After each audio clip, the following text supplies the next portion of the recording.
dari siapapun yang mau berbagi kepada kita.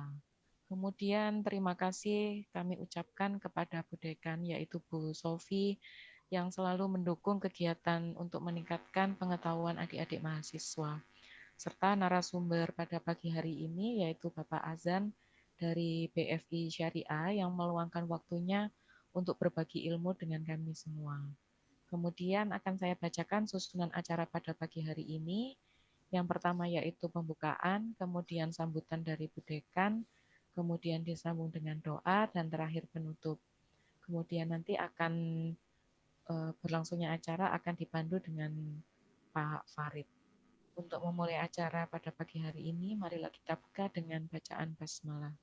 Bismillahirrahmanirrahim. Bismillahirrahmanirrahim. Kemudian acara yang kedua yaitu sambutan dari Bu Dekan, yaitu Bu Sofi. Monggo untuk memberikan sepatah dua kata kepada kami semua. Monggo Ibu.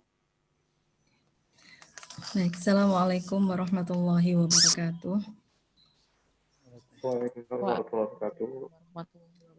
Alhamdulillah, alhamdulillahilladzi an'amana bi ni'matil iman wal islam wa nusalli wa nusallimu ala khairil anam sayyidina Muhammadin wa ala alihi wa sahbihi ajma'in, amma ba'du. Yang saya hormati segenap pimpinan di Fakultas Keislaman Universitas Trunojoyo Madura. Yang saya hormati Bapak pemateri. Ini pematerinya masih muda, energik gitu ya, Bapak Azan Syahida. Dan yang saya hormati para dosen di lingkungan Fakultas Keislaman, khususnya panitia pelaksana di acara kuliah praktisi kali ini. Dan tak lupa pula sangat saya banggakan para peserta kuliah praktisi, khususnya mahasiswa program studi ekonomi syariah Fakultas Keislaman Universitas Trunojoyo Madura. Alhamdulillah pagi hari ini kita diberi banyak kenikmatan oleh Allah Subhanahu wa taala sehingga kita bisa melaksanakan kegiatan ini dalam keadaan sehat, dan sholawat serta salam kita haturkan kepada Nabi Muhammad SAW. Bapak Ibu yang saya hormati, para peserta kuliah praktisi yang sangat saya banggakan, perlu diketahui bahwa kurikulum yang sudah disusun khususnya oleh program studi ekonomi syariah Fakultas Keislaman Universitas Trunojoyo Madura mulai tahun 2018 ini kita sudah lebih banyak melibatkan para praktisi untuk bisa berbagi ilmunya di program studi kami, yang sebenarnya sejak tahun 2012 ini kami juga sudah bekerja sama dengan beberapa lembaga untuk menyelenggarakan kuliah praktisi, salah satunya adalah pendidikan profesi perbankan syariah. Nah, kemudian saat ini juga ada dari praktisi juga, ada dari lembaga keuangan syariah, kemudian yang saat ini juga salah satunya adalah kuliah praktisi dari BEFI Syariah ya, Bursa Efek. Betul, Bu. Betul ya? BFI Syariah, Bu. Ya, BFI Syariah. Ya. Nah, ini harapan kami para praktisi ini bisa berbagi ilmunya, bisa memberikan tambahan ilmu pengetahuan yang berbasis praktek sehingga ada kombinasi keilmuan yang diterima oleh mahasiswa program studi hukum bisnis syariah yang mungkin sedikit teorinya sudah pernah dipelajari di bangku kuliah, namun bagaimana sekarang wawasan dan pengetahuan dari perspektif para praktisi. Nah, ternyata kegiatan ini sekarang ini betul-betul disambut dan menjadi satu kebijakan oleh Kementerian Pendidikan, bahwa dalam indikator kinerja utama (IKU) yang sudah ditetapkan oleh Kementerian Pendidikan itu dengan 3 item: peningkatan kualitas kurikulum, kualitas dosen, dan kualitas lulusan, maka dari breakdown dari 3 kata kunci tersebut, salah satunya adalah bagaimana keterlibatan praktisi untuk memberikan kuliah kepada mahasiswa yang ada di kampus ini. Nah, sekarang justru dosennya juga dituntut untuk bisa mendapatkan rekognisi di tengah masyarakat. Nah, sehingga yang praktisi masuk ke kampus, yang di kampus bisa bisa melakukan pengabdian masyarakat dan riset gitu di luar sehingga mendapatkan pengakuan dari masyarakat, baik itu di tingkat regional, nasional, bahkan ya kalau bisa sampai internasional. Nah, artinya apa? Bahwa selama ini yang kita lakukan ini ternyata saat ini sudah menjadi satu kebijakan sehingga menjadi satu keniscayaan atau sebuah keharusan bahwa mahasiswa ini harus disentuh oleh para praktisi untuk bisa melengkapi ilmu pengetahuan yang sudah dipelajari di bangku kuliah. Oleh karena itu, kami berharap khususnya kepada pemateri yang saat ini sudah bergabung dengan kami, yakni Bapak Azan Syahida, kami mohon bimbingan dan tambahan ilmu pengetahuannya kepada mahasiswa kami. Nah, mudah-mudahan kegiatan ini, namanya kuliah praktisi kan harusnya tidak sekali ya Pak ya. Jadi ini harusnya berkelanjutan begitu.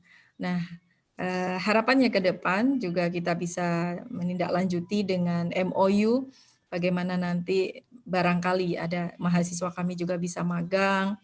Nah, sekarang magangnya tidak hanya 1 bulan, bahkan bisa diakui terintegrasi dengan kurikulum yang ada, bisa diakui selama 1 semester dengan SKS 20 SKS.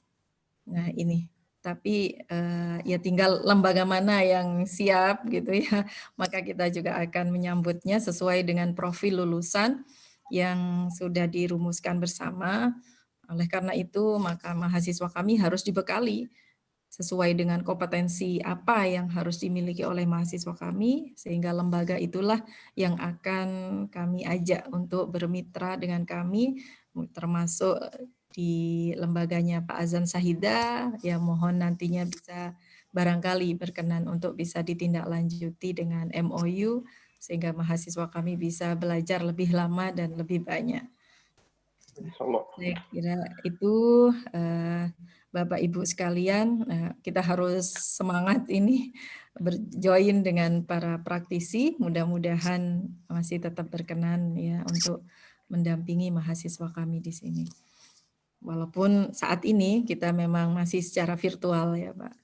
Nah, ya, tapi insya Allah tidak mengurangi semangat kita bersama untuk bisa memaksimalkan, meningkatkan kualitas dari pembelajaran khususnya di program studi ekonomi syariah Fakultas Keislaman Universitas Trunojoyo Madura.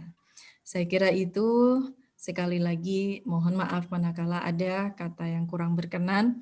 Terima kasih Bapak pemateri sudah berkenan join di acara kuliah praktisi program studi ekonomi syariah pagi hari ini. Akhirul kalam, Assalamualaikum warahmatullahi wabarakatuh. Waalaikumsalam warahmatullahi wabarakatuh. Dan dari Ibu Sofi, terima kasih atas waktunya. Untuk acara berikutnya yaitu doa, di mana akan dibawakan oleh Pak Alan. Monggo untuk Pak Alan.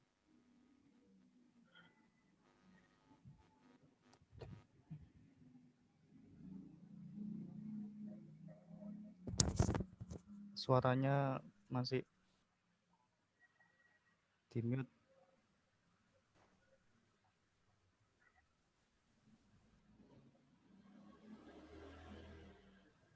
Mic-nya Pak Alan. Oke. Assalamualaikum warahmatullahi wabarakatuh. Waalaikumsalam warahmatullahi wabarakatuh.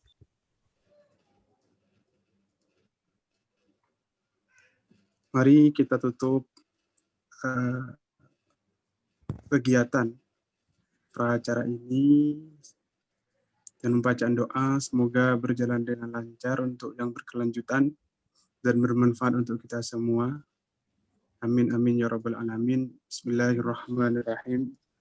Alhamdulillahirabbil alamin.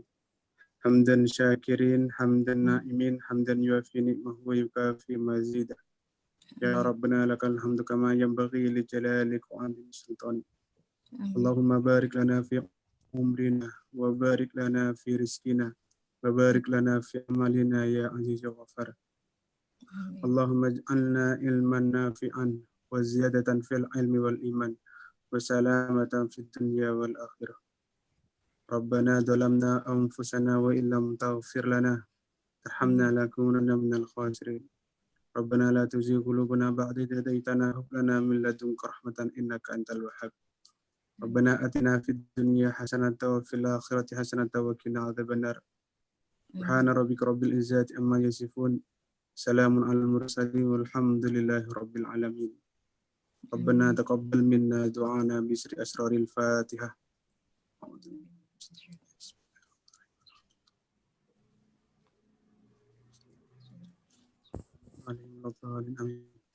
Assalamualaikum warahmatullahi wabarakatuh.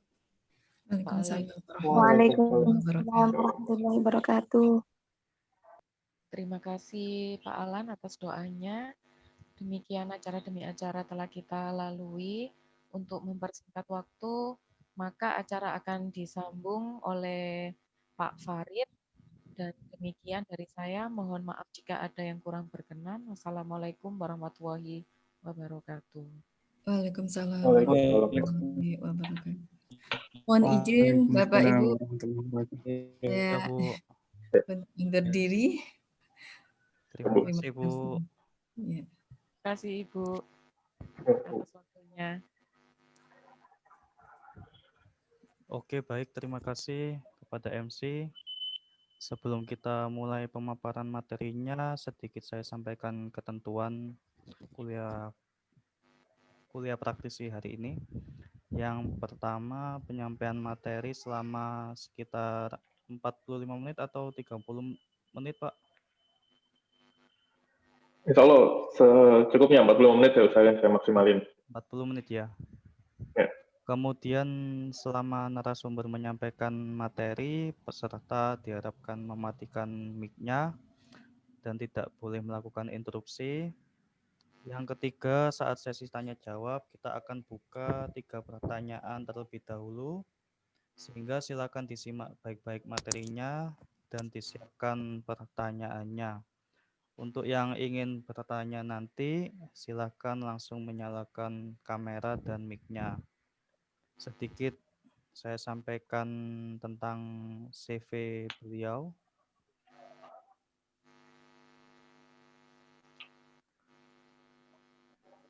Oke, sudah muncul ya CV-nya. Muncul Pak Farid. Apa Sudah, Pak. Mas Azhan Saida. Ini berarti setiap hari 5 kali dipanggil oleh orang banyak azan. Inginnya manggil Pak Farid. Inginnya manggil orang banyak. Oh iya. Posisi sekarang di Syariah Acquisition Precision Strategi Manager ya, di Banten, Pak. Ini di Tangerang Selatan lebih tepatnya. Jadi Tangsel. provinsinya Banten. Ya, Tangsel. Kemudian pengalamannya sebagai sekarang di manajer tadi, kemudian sebelumnya di NDF Care, betul? Ya, betul. Jadi ini produk dulu dari konvensional. Oh, masih konvensional ini. Ya, dulu sempat belum hijrah ya. Jadi masih konvensional. Ya. Sekarang sudah dapat hidayah. Amin. Kemudian Istiqomah. sales supervisor dan Ya. product marketing spesialis. Pendidikan terakhir di Universitas Erlangga. Ekonomi Syariah tahun 2009 sampai 2013. Tuh. Oke, langsung saja. Ini stop sign-nya dimulai. Silakan Bapak Azhan Saida, SEI dari BFI Syariah. Oke. Assalamualaikum warahmatullahi wabarakatuh, teman-teman sekalian, adik-adik mahasiswa dari Universitas Trunojoyo Madura, ya, salam kenal sebelumnya. Sebelum saya mulai, atau baiknya saya perkenalan diri dulu. Nama saya Azan Saida, saya dari BV Finance Syariah. Jadi salah satu lembaga keuangan syariah yang ada di Indonesia. Lebih tepatnya kita spesifikasinya atau spesialisnya di multi finance ya. Jadi kalau teman-teman melihat ada beberapa multi finance seperti kayak apa ya yang terkenal, ada Adira mungkin ya, ada FIF ya, kalau di Madura mungkin ada FIF, Adira. Kita salah satu juga multi finance syariah. Beberapa background mungkin tadi sudah dijelaskan sama Pak Farid ya. Saya dulunya kuliah di Universitas Erlangga ya, satu angkatan sama Bu Emma ya. Jadi kita satu angkatan, udah 7 tahun kita nggak ketemu. Alhamdulillah silaturahmi tetap jalan, bisa bantu ngisi-ngisi acara ya. Jadi siapa tahu saya bisa belajar ketularan jadi dosen juga ya. Jadi dosen juga. Ya, dimulai dari praksi. Tapi alhamdulillah karena sekarang eranya apapun tuh eranya kolaborasi ya, era digital dan era kolaborasi ya. Jadi kita nggak, saya nginfoin ke teman-teman sekalian bahwa harus sering-sering collab ya. Kalau teman-teman suka nonton YouTube mungkin ya, nonton YouTube, lihat Instagram, banyak artis-artis mungkin banyak pembisnis di luar sana atau ya petinggi-petinggi kita sering collab istilahnya.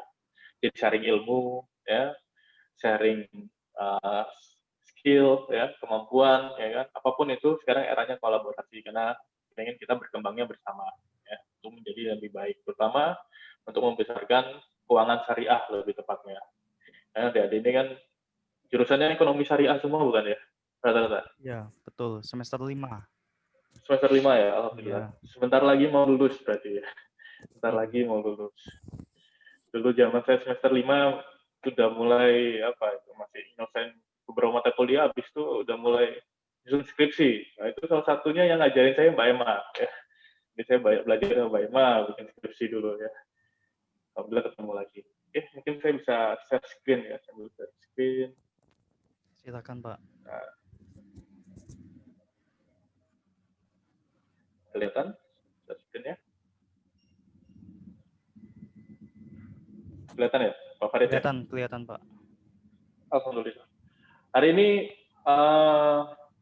kita mau bahas terkait, mungkin karena teman-teman nanti dari mahasiswa udah harus bersiap ya kan, setelah bikin skripsi ya kan, udah nanti ada sidang ya kan, ternyata kehidupan sebenarnya itu after sidang ya.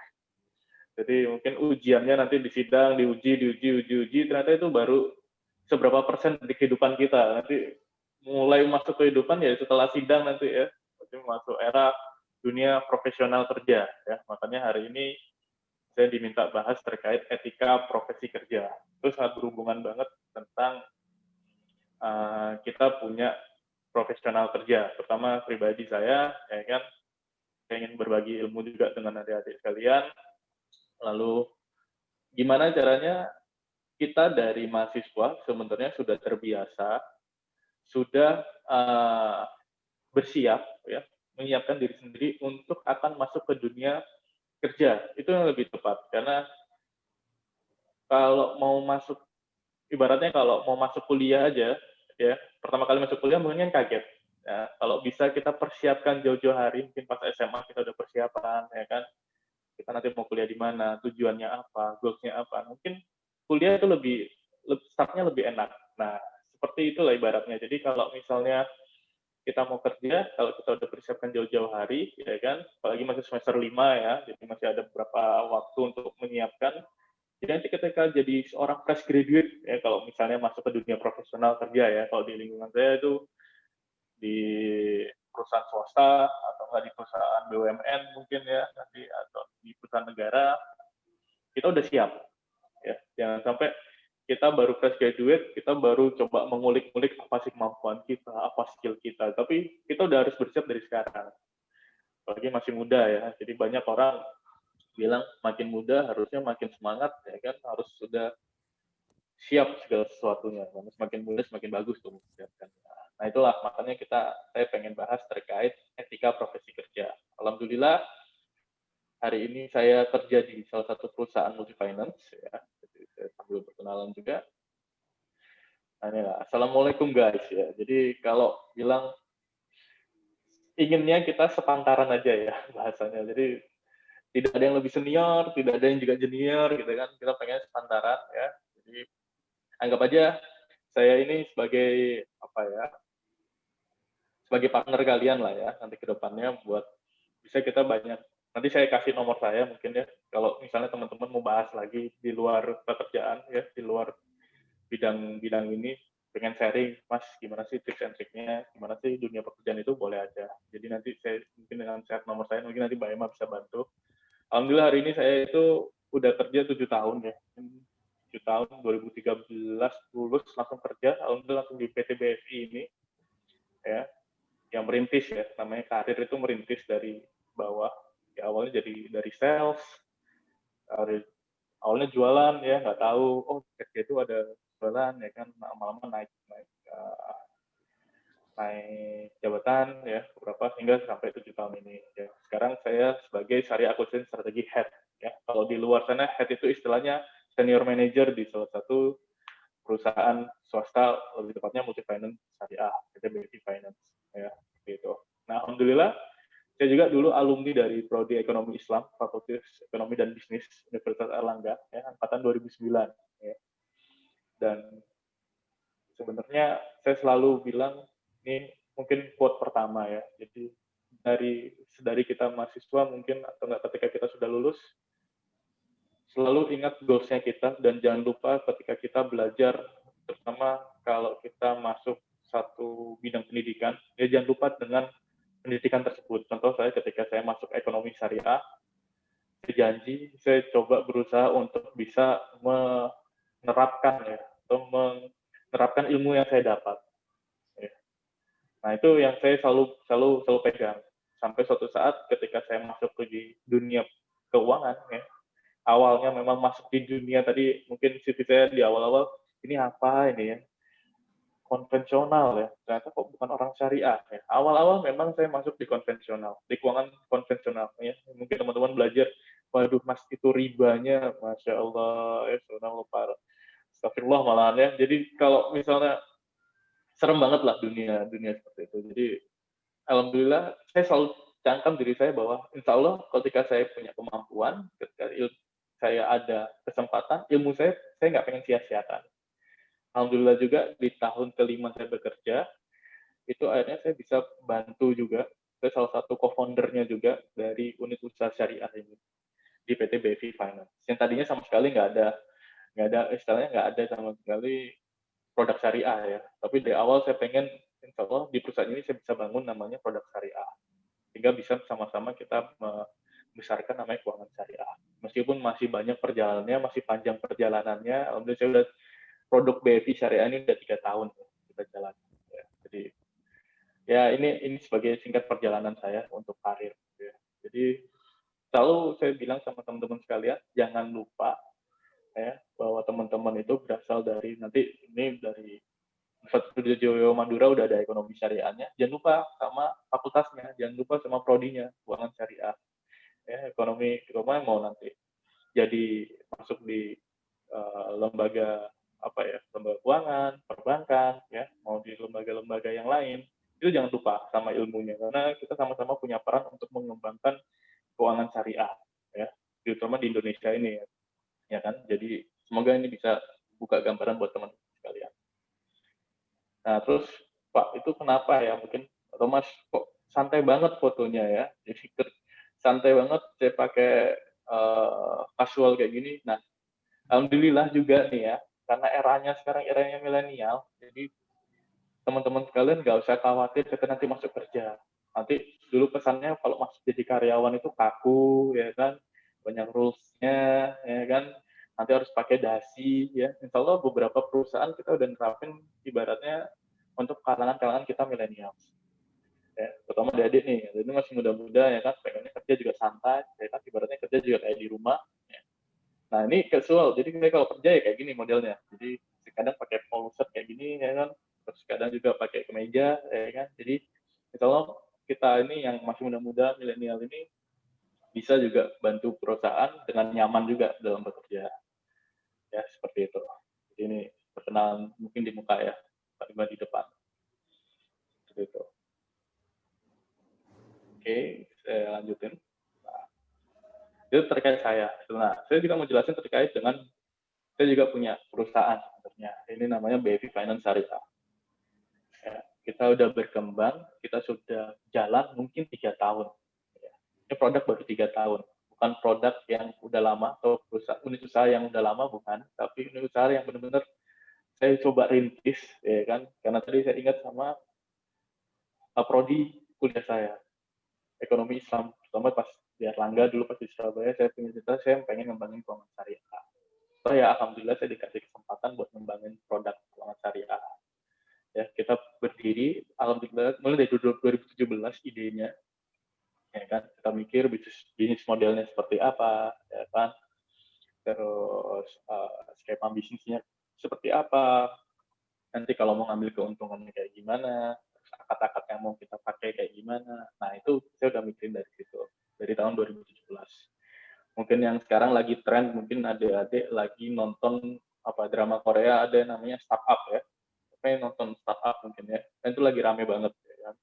Bagaimana merintis sebuah perusahaan, ya itu merintis. Jadi dari 2017 kita rintis, kita punya idenya seperti apa, bisnis modelnya kayak gimana untuk syariah yang bisa kedepankan, nah, akhirnya terbangun seperti itu sampai kita bikin siapa model kita dan lain-lain. Nah, alhamdulillah ini udah berjalan hingga tahun 2020 ya. Mungkin di tahun ini ya, tahun ini mungkin tahun yang paling berat ya untuk semua sektor keuangan karena terdampak mungkin pandemi ya, COVID-19 ini, ya mungkin sama lah dengan dunia pendidikan saat ini juga ya, karena nggak gampang untuk namanya pivot, apa istilahnya ya, kita untuk berpindah dari yang kebiasaan yang kita sudah lakukan sebelumnya ya. Contohnya biasanya teman-teman tatap muka ya, masuk kampus, datang ke UTM ya kan, bawa motor ya, ada yang bawa motor, ada yang bawa mobil mungkin ya, masuk kampus, masuk kelas, duduk ya kan, melihat pengajarnya langsung ya. Saat ini nggak gampang. Saat ini dunia digital tuh kepake banget ya. Karena kita secara jaraknya mungkin jauh ya. Ya alhamdulillah nih saya kayak ketemu, masuk, bisa kenalan sama teman-teman Universitas Madura, nggak perlu saya ke Madura kan, ya kan? Ini via virtual aja kita udah bisa kelihatan, ya kan? Nah, itu mungkin hikmahnya, ya. Itu hikmah yang lain mungkin di era pandemi. Jadi satu lagi, ketika kita masuk dapat kesusahan seperti ini ya, contoh kita lagi kena sektor pandemi ini, lagi dapat dampak pandemi, lagi susah, selalu ada hikmah di balik itu, ya kan? Akhirnya ngajar pun jadi lebih mudah, ya kan? Teman-teman juga kadang-kadang kalau mau agak lucunya, kadang-kadang nggak perlu mandi, nggak perlu pakai baju yang bagus-bagus, bisa kuliah kan sekarang, ya kan gitu. Terus kadang-kadang nggak perlu mandi, yang penting udah saya seger dan lain-lain, bisa tatap muka gitu ya. Jadi nggak perlu takut. Jadi dunia digital itu memudahkan segalanya. Makanya teman-teman dari sekarang udah mulai kepikiran digital ini harus dimanfaatkan, terutama untuk membangun keuangan syariah. Itu bagus banget. Ya. Nah, inilah BFI Finance Syariah tempat saya bekerja. Itu banyak anak-anak muda juga. Ya, semoga teman-teman nanti bisa bagian dari kami juga, ya kan. Depannya kalau misalnya udah lulus, teman-teman bisa juga join di kami, ya kan. Kita buka banyak banget peluang. Seperti itu. Oke, terus apa aja sih lingkupnya? Nah, lingkupnya kita ada beberapa kita pakai ya. Kita pakai akad ijarah sama murabahah untuk pembiayaan. Ya mungkin teman-teman udah kenal lah ya sama dua akad ini. Jadi saya cuma lintas untuk kenalin lagi. Memang kita ada beberapa banyak pembiayaan. Kita punya 6 produk ya. Kita mulai dari semua kebutuhan masyarakat, terutama untuk masuk ke keuangan syariah, itu bisa kita pakai ya, bisa masuk ke kita. Ya, contoh ada produk MyIhram, itu ada pembiayaan umroh, ada MySafar, pembiayaan wisata halal, ya kan. Lalu ada MyTaklim, pembiayaan pendidikan, ya. Lalu ada MyHajat, itu pembiayaan untuk sektor-sektor yang lain. Lalu ada MyCars, kita untuk pembiayaan kalau mau jual beli mobil, kita bisa pakai. Terus namanya Fedon untuk pembiayaan barang. Nah, semua sektor yang kita bisa masuk. Ya.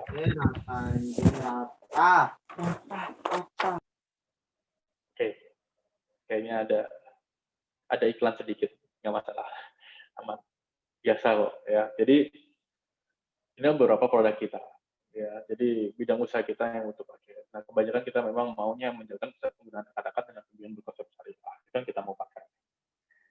Ya, jadi kita mau ngembangin orang yang tadinya ada kebutuhan, ya kan, terkait dengan keuangan yang konvensional yang mungkin agak kurang tenang karena masih terkait konvensional masih ada ribanya, masih menggunakan bunga. Nah, kita coba masuk untuk di sektor tersebut orang-orang yang mau hijrah, orang-orang yang mau pakai keuangan syariah. Nah, itu kan banyak banget sekarang ya. Ya, banyak hashtag ayo hijrah, ya, move on, ya kan, dan lain-lain. Karena ya waktu sendiri ya, riba itu kan serem banget dosanya. Ya saya dulunya sebagai pelaku juga, jadi ya pelan-pelan kita benahi, pelan-pelan kita coba desain untuk bisa kembangkan keuangan syariah. Apapun itu sektornya ya teman-teman. Jadi teman-teman juga nanti nggak perlu keuangan syariah itu di keuangan juga kok. Banyak banget sektornya. Jadi teman-teman udah harus cari tahu ya dari sekarang seperti itu. Oke, ini cuma sebagai pembukaan ya terkait siapa saya ya. Jadi biar makin kenal. Kalau nggak kenal maka tak sayang kan biasanya kita ada peribahasannya. Ya siapa juga perusahaannya saya kayak gimana. Ini perusahaan kami. Ya, jadi semoga teman-teman dapat kesempatan, dapat waktu juga bisa mengembangkan keuangan syariah dimanapun itu. Ya, itu yang selalu saya tekankan. Oke, sekarang kita masuk terkait etika profesi. Ya, jadi tadi udah bahas terkait perusahaan dan lain-lain. Apa sih ngaruhnya? Kenapa kita harus belajar namanya etika profesi? Sejak dini, malah kalau bilang sejak dini itu sejak mungkin dari kuliah ya, karena etika itu ya bagaimana etika itu nggak hanya di profesi sebenarnya. Bagaimana kita beretika ketika kita, contoh paling sering mungkin teman-teman lagi berkendara, ya berkendara bawa mobil itu ada etikanya, bawa motor itu ada etikanya. Oke, kalau misalnya berorganisasi ya mungkin teman-teman kalau misalnya di fakultas ya kan biasanya ada HIMA, ada BEM, ada BLM dan lain-lain lah ya. Itu ada organisasi-organisasi bagaimana kita bisa beretika untuk menjalankan salah satu organisasinya kita. Itu penting banget. Nah, itu bisa belajar banyak di sana sebenarnya. Dan memahami etika yang baik adalah hal penting manapun kita berada. Ya, jadi etika itu harus kita pelajari dimanapun. Ya, termasuk dalam dunia kerja, di mana ada istilah disebut dengan etika profesi. Ya. Jadi meskipun istilahnya tidak terlalu sering diperkenalkan, etika profesi sangat penting untuk diketahui agar kamu menjadi seorang profesional yang sukses. Ya, karena banyak banget ketika kita kalau misalnya lagi kerja kita berhubungan dengan orang banyak, ya, baik antar teman, ya, antar kolega, teman partner, antar juga kita dengan customer, antar kita juga dengan atasan, ya kan,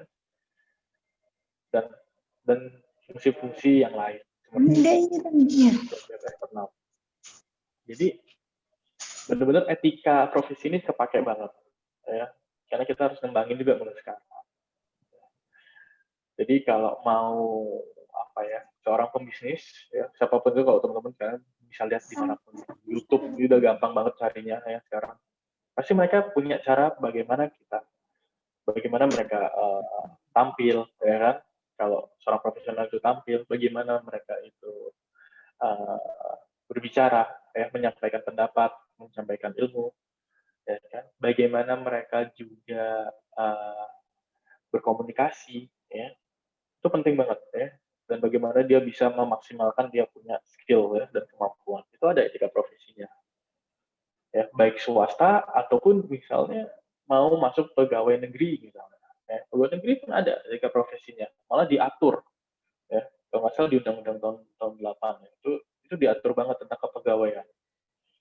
Nah, itu ada aturannya. Jadi profesi kalau bisa dari sekarang tentukan, gitu kan? Tentukan dari sekarang kita mau jadi apa, itu udah mulai dari sekarang. Jadi udah harus dipersiapkan. Nah, kita hari ini kita belajar tentang etika profesi. Teman-teman bisa ada tanya jawab mungkin di akhir ya sesi. Oke, nextnya. Nah, saya ambil aja sih, saya beberapanya ada source-nya juga saya ambil. Terus etika profesi itu apa sih? Ya kan? Nah, ini saya coba sadu dari beberapa kita punya ahli-ahli ya, mungkin ada teori-teori yang bisa kita pakai ya. Dari Pak Anang Usman MSI.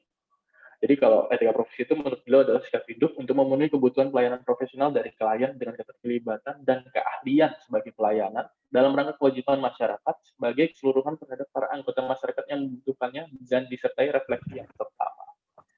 Nah, itu menurut beliau, ya, menurut Pak Anang Usman. Ya, jadi karena selalu ada membahas tentang pelayanan, ya, profesional, ya kan, terus ada keterlibatan dan keahlian, itu selalu ada dibahas nantinya kita. Karena selalu etika profesi itu berhubungan dengan orang lain. Ya. Makanya sedini mungkin kalau misalnya kita dari lingkup mahasiswa, itu harus terbiasa untuk berkomunikasi dengan yang lain. Masuk organisasi, nah itu udah mulai belajar tuh etika profesi di sana, ya kan. Masuk misalnya ada tugas, misalnya ada nggak ya kalau kuliah itu masih ada tugas-tugas kelompok mungkin ya. Nah itu kita bagaimana kita berkomunikasi, ya. Bagaimana kita pelayanan itu bukan berarti kita melayani ya. Jadi bagaimana kita bisa support teman kita dengan kemampuan-kemampuan kita, bagaimana kita bisa sharing kita punya kemampuan, ya, knowledge kita, pengetahuannya kita. Nah itu pelayanan itu juga, ya. Jadi udah bisa belajar dari tingkat mahasiswa sebenarnya. Lalu ada masuk lagi yang kedua menurut Ibu Suti Rahayu adalah kode etik untuk profesi tertentu dan karena harus dimengerti selayaknya, bukan sebagai etika absolut. Nah, seperti itu. Jadi etika profesi macam-macam ya. Jadi ada profesi di mungkin di lembaga keuangan, ada mungkin di perbankan, ada mungkin di perusahaan multinasional, ya. Perusahaan multinasional itu kalau teman-teman tahu kayak Unilever, ya, FMCG yang lain. Etika profesi mungkin kalau sini ada Pak Farid mungkin etika profesi sebagaimana pengajar, ya, dosen, ya, atau sebagai kita berprofesi sebagai dekan, rektor itu ada etikanya semua. Jadi nggak menyeluruh tentang satu pekerjaan, semuanya ada etika profesinya. Sebagai seorang dokter, ya, spesialis dokter, ya, arsitek dan lain itu punya etika profesi. Jadi nggak untuk profesi tertentu itu ada karena harus memiliki selayaknya. Jadi biar masyarakat di luar sana atau customer yang mau menggunakan layanannya juga mengerti, ya, jadi bisa paham dan bisa kita pembawaan kita itu penting banget sebagai orang-orang. Contoh saya sebagai karyawan misalnya ya, salah satu tempat saya bekerja, ya saya harus menunjukkan bahwa saya beretika profesi sebagai orang yang bekerja di lembaga keuangan. Ya. Bagaimana saya bisa menyampaikan dari gestur saya, ya, gestur saya, terus dari cara saya berkomunikasi. Nah itu diajarkan di etika profesi seperti itu. Lalu yang ketiga ada dari Kaiser ya, ini paling sering dipakai. Jadi menurut beliau adalah sikap hidup berupa keadilan untuk memberikan pelayanan profesional terhadap masyarakat dengan penuh ketertiban dan keahlian sebagai pelayanan dalam rangka melaksanakan tugas berupa kewajiban terhadap masyarakat. Ya, ini penting banget. Ya, jadi menurut Kaiser ini ada 3 hal. Jadi etika profesi itu udah banyak dipelajari orang dan banyak banget literaturnya. Nanti teman-teman juga bisa buka ya. Sekarang udah gampang banget, ada Google, ada YouTube, ada Twitter, ada Instagram dan lain-lain. Udah gampang banget lah dunia digital ini. Jadi itu bisa dipelajari dimanapun. Ini saya baru bahas terkait definisinya ya. Jadi nanti kita penerapannya seperti apa. Jadi penting banget ya etika profesi. Dan harus mulai dipelajari sejak dini, sejak teman-teman masih di bangku kuliah. Ya. Biar nggak kaget ketika masuk dunia profesional. Jadi kalau bisa disimpulkan ya, jadi kalau dibilang etika profesi itu apa sih, Mas Azan ya? Jadi sebuah panduan profesionalisme dalam dunia kerja untuk tahu bagaimana cara bicara, cara bertindak, serta pengambilan keputusan secara profesional. Nah itu ada kode etiknya tuh. Jadi kalau misal teman-teman lihat di berita kode etik seorang anggota DPR, nah itu paling sering kan sekarang di dunia politik ya. Nah, selalu dibahas kode etik, kode etik, kode etik. Ya. Karena semua ada rules-nya, ada aturannya. Ya. Jadi kita nggak bisa sembarangan juga. Jadi aturan-aturan ini yang kita semakin bisa membuat kita semakin profesional di dunia pekerjaan. Itu penting banget. Jadi dari sekarang itu udah bisa belajar, ya. Bagaimana teman-teman ngobrol sama temennya, ya. Antar satu teman dengan teman yang lain. Terus cara bertindak. Itu ada kutipan pengambilan keputusan ya. Jadi dari mahasiswa pun kita udah kelihatan leadership-nya kita. Bagaimana kita bisa ngambil keputusan dengan cepat. Bagaimana bisa kita ambil keputusan yang adil. Tadi kan ada yang kutipan seperti itu. Jadi itu penting banget. Ya. Jadi kalau kalau mahasiswa sebanyak mungkin bersosialisasi itu penting. Jadi jangan, istilahnya apa ya, kalau zaman saya kuliah itu ada yang kupu-kupu ya, kuliah pulang tapi jarang bersosialisasi. Jangan juga, itu hilang kesempatan kita. Nggak apa-apa mas, saya kupu-kupu tapi saya di rumah saya ngoding ya, bikin program. Oh ternyata sosialisasinya sama sama komputernya, sama laptopnya ya, sama dunia luar. Oke, ya banyak profesi seperti itu. Jadi penting banget kita belajar tentang berkomunikasi ya, itu penting banget. Dan sampai saat ini saya juga masih belajar ya. Saya tunjukin ya, jadi dari awal karir mungkin nggak ngerti apapun tentang bagaimana saya ngobrol, berbicara ya, ngobrol dengan, contohnya dengan customer, ngobrol dengan saya punya pimpinan, ngobrol dengan kolega saya. Tapi semakin saya karir makin meningkat, saya harus dituntut untuk bisa berkomunikasi dengan baik ya, mengambil keputusan yang benar juga ya, jangan juga asal-asalan. Nah itu kita belajar, sampai sekarang pun saya belajar. Jadi semoga teman-teman juga bisa belajar dari sekarang seperti itu sih ya. Ini etika profesi. Oke, kita lanjut. Nah prinsipnya apa aja sih di etika profesi? Itu ada 4 ya. Pertama itu ada tanggung jawab, itu paling penting karena setiap pekerjaan kita harus ada tanggung jawab ya. Semua profesional wajib bertanggung jawab atas pekerjaan yang dilakukan. Ingat ya, jangan profesional, sebagai mahasiswa pun ada tanggung jawabnya ya seperti itu gambarannya. Jadi atas pekerjaan yang dilakukan. Jadi hal ini pun meliputi hasil dari pekerjaan tersebut. Sebagai profesional ya, kamu juga harus siap bertanggung jawab terhadap dampak ya dari keputusan dan apapun yang dibuat dalam pekerjaan pada kehidupan orang lain dan juga masyarakat umum. Karena penting banget. Kadang kalau nanti di dunia pekerjaan, apapun keputusan kita harus bertanggung jawab.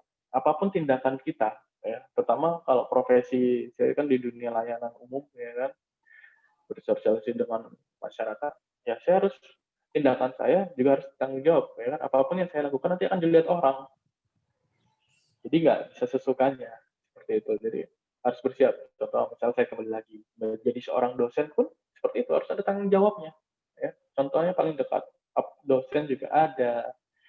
Terus misal jadi mahasiswa juga tanggung jawab, bagaimana menunjukkan tanggung jawab seorang mahasiswa UTM ya, singkatannya UTM ya, Universitas Penerjemahan Madura.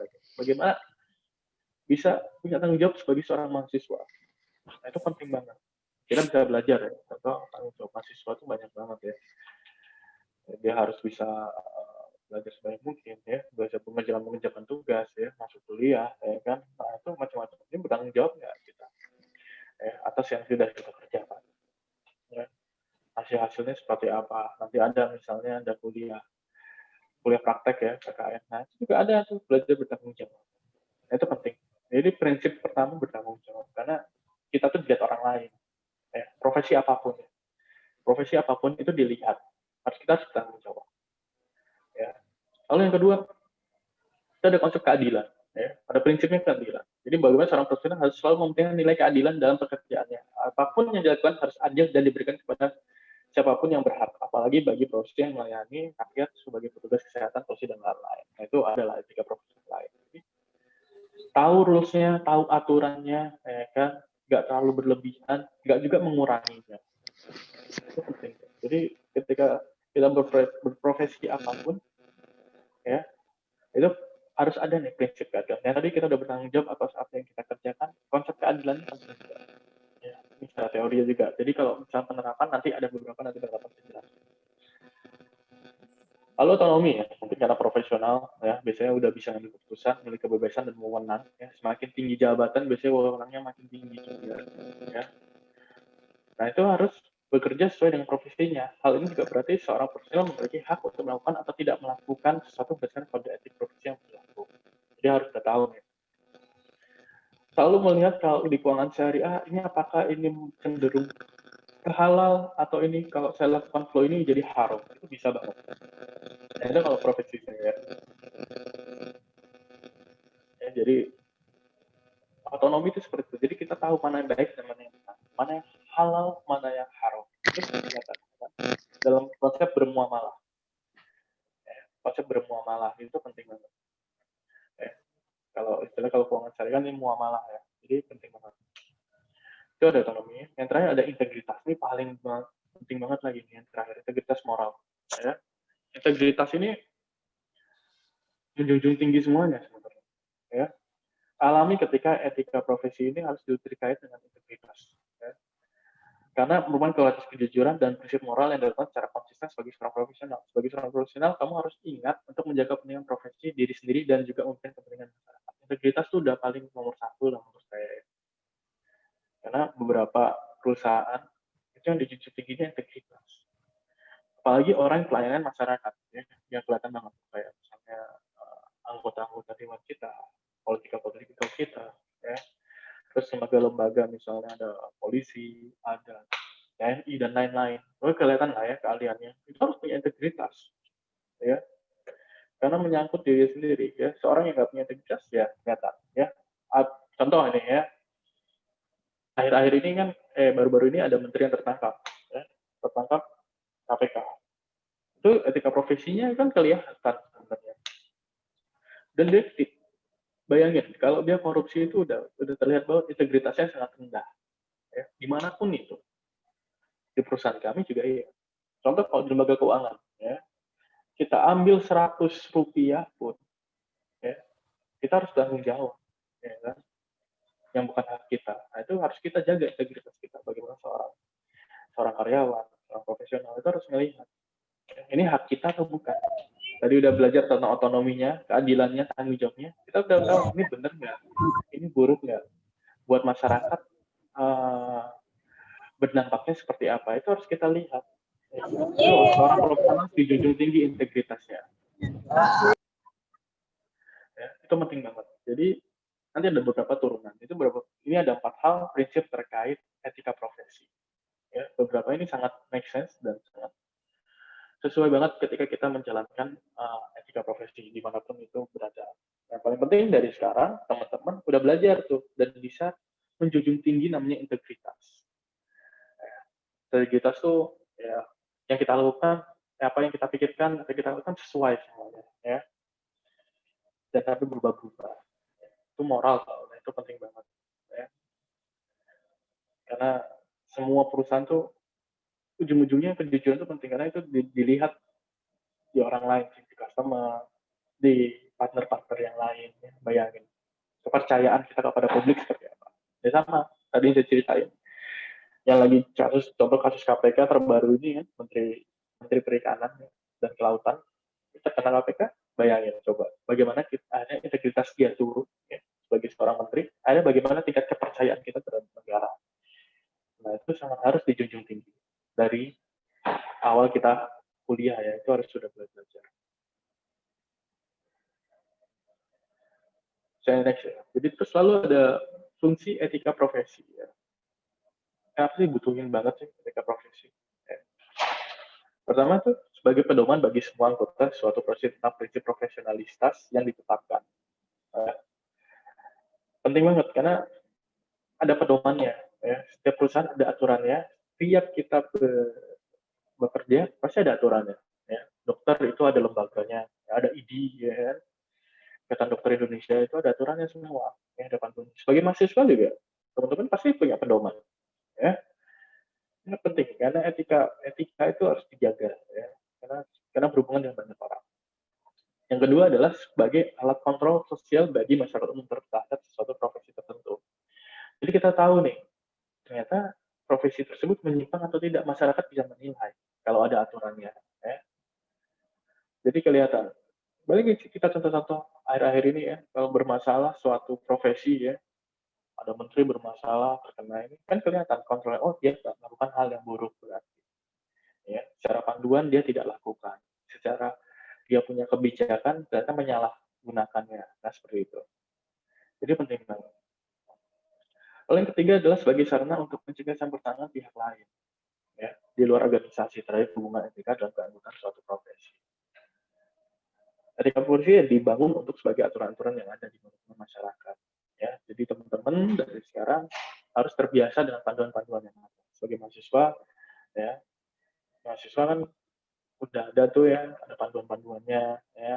Sebagai kita bersosialisasi bermasyarakat juga kita ada aturannya, undang-undang mengadakan semua. Jadi harus sudah terbiasa seperti itu. Jadi ini fungsi etika profesi. Ketiga hal yang saya sebutkan ya. Oke, lalu lagi ada manfaat etika profesi yang pertama adalah memastikan profesionalisme kita. Itu penting banget, apalagi nanti ketika kita sudah harus belajar ya, itu ada istilah fresh graduate ya, nanti kalau kalian sudah bekerja dan terima salah satu perusahaan, ya, harus berpegang teguh pada etika profesi dan melakukan kerja sesuai dengan peraturan. Kemungkinan besar kamu akan menjadi seorang profesional dengan mudah meski minim pengalaman. Jadi harus sudah dicantum dari sekarang. Ya. Jadi nggak kaget. Ya. Jadi harus terbiasa menjadi seorang yang profesional. Ya, contoh misalnya teman-teman masuk organisasi dan menduduki jabatan tertentu, jadi contoh ketua BEM ya, atau ketua harian, itu harus menunjukkan profesionalnya, bagaimana melayani teman-teman yang lain, ya, bagaimana membimbing dan membangun organisasi makin berkembang dan lain-lain. Memastikan kita punya profesionalisme terus dibelajar dari sekarang itu bisa, ya, dari mahasiswa juga bisa banget. Ya. Dan kelihatan ya, karena kita yang bangun. Lalu yang kedua adalah meningkatkan tanggung jawab. Ya. Ketika kita tahu, kita punya, oh ada aturannya nih etika profesi, misalnya di lembaga keuangan syariah, ya, khususnya. Tanggung jawab saya sampai mana nih, job desk saya seperti apa. Nah itu meningkatkan tanggung jawabnya kita, jadi kita nggak sembarangan. Ya. Pekerjaan sesuai dengan aturan yang berlaku, maka kamu akan dinilai sebagai orang profesional yang mampu mengemban tanggung jawab lebih banyak. Selain itu, hasil pekerjaan itu akan lebih berkualitas dan dapat dipercaya. Nah itu penting banget. Ya. Contoh misalnya, ya balik lagi, kalau organisasi di masyarakat, organisasi di lingkungan akademi, kayak sebagai kalian di universitas, nah itu penting banget. Jadi semakin kalian terlihat ya, tadi profesionalnya makin tinggi ya. Terus ketika kalian etikanya sebagai salah satu ketua, misalnya ketua KHIM atau BEM tadi, saya bilang, kalau misalnya kerjaan kalian bagus, ya tanggung jawabnya kalian tidak akan semakin banyak, karena akan lebih banyak lagi pekerjaan-pekerjaan atau proyek-proyek yang kalian kerjakan, dan lebih banyak orang percaya sama Anda, teman-teman sekalian. Ya. Ini orang ini kerjanya bagus nih, si A kerjanya oke nih, ya kan, bagus sosialisasinya, bagus komunikasinya, bisa merangkul teman-temannya, akan dipercaya lebih besar, ya, dibandingkan orang yang tak terbiasa seperti itu. Kelihatan ke orang yang nggak terbiasa untuk berorganisasi, pasti etika profesinya juga akan rendah seperti itu. Lalu sistem kerja yang tertib pastinya, karena ada aturannya ya. Jadi ketika aturan dibuat, itu ya berusaha untuk biar sesuai semua sejalan. Ibaratnya nih teman-teman, bayangin satu mesin nih, kalau mengendarai kendaraan, contoh naik motor ya, naik motor itu kan ada gear-gearnya, ya, ada rodanya, ada rantainya dan lain-lain. Kalau metik nggak ada rantai, pakai belt ya.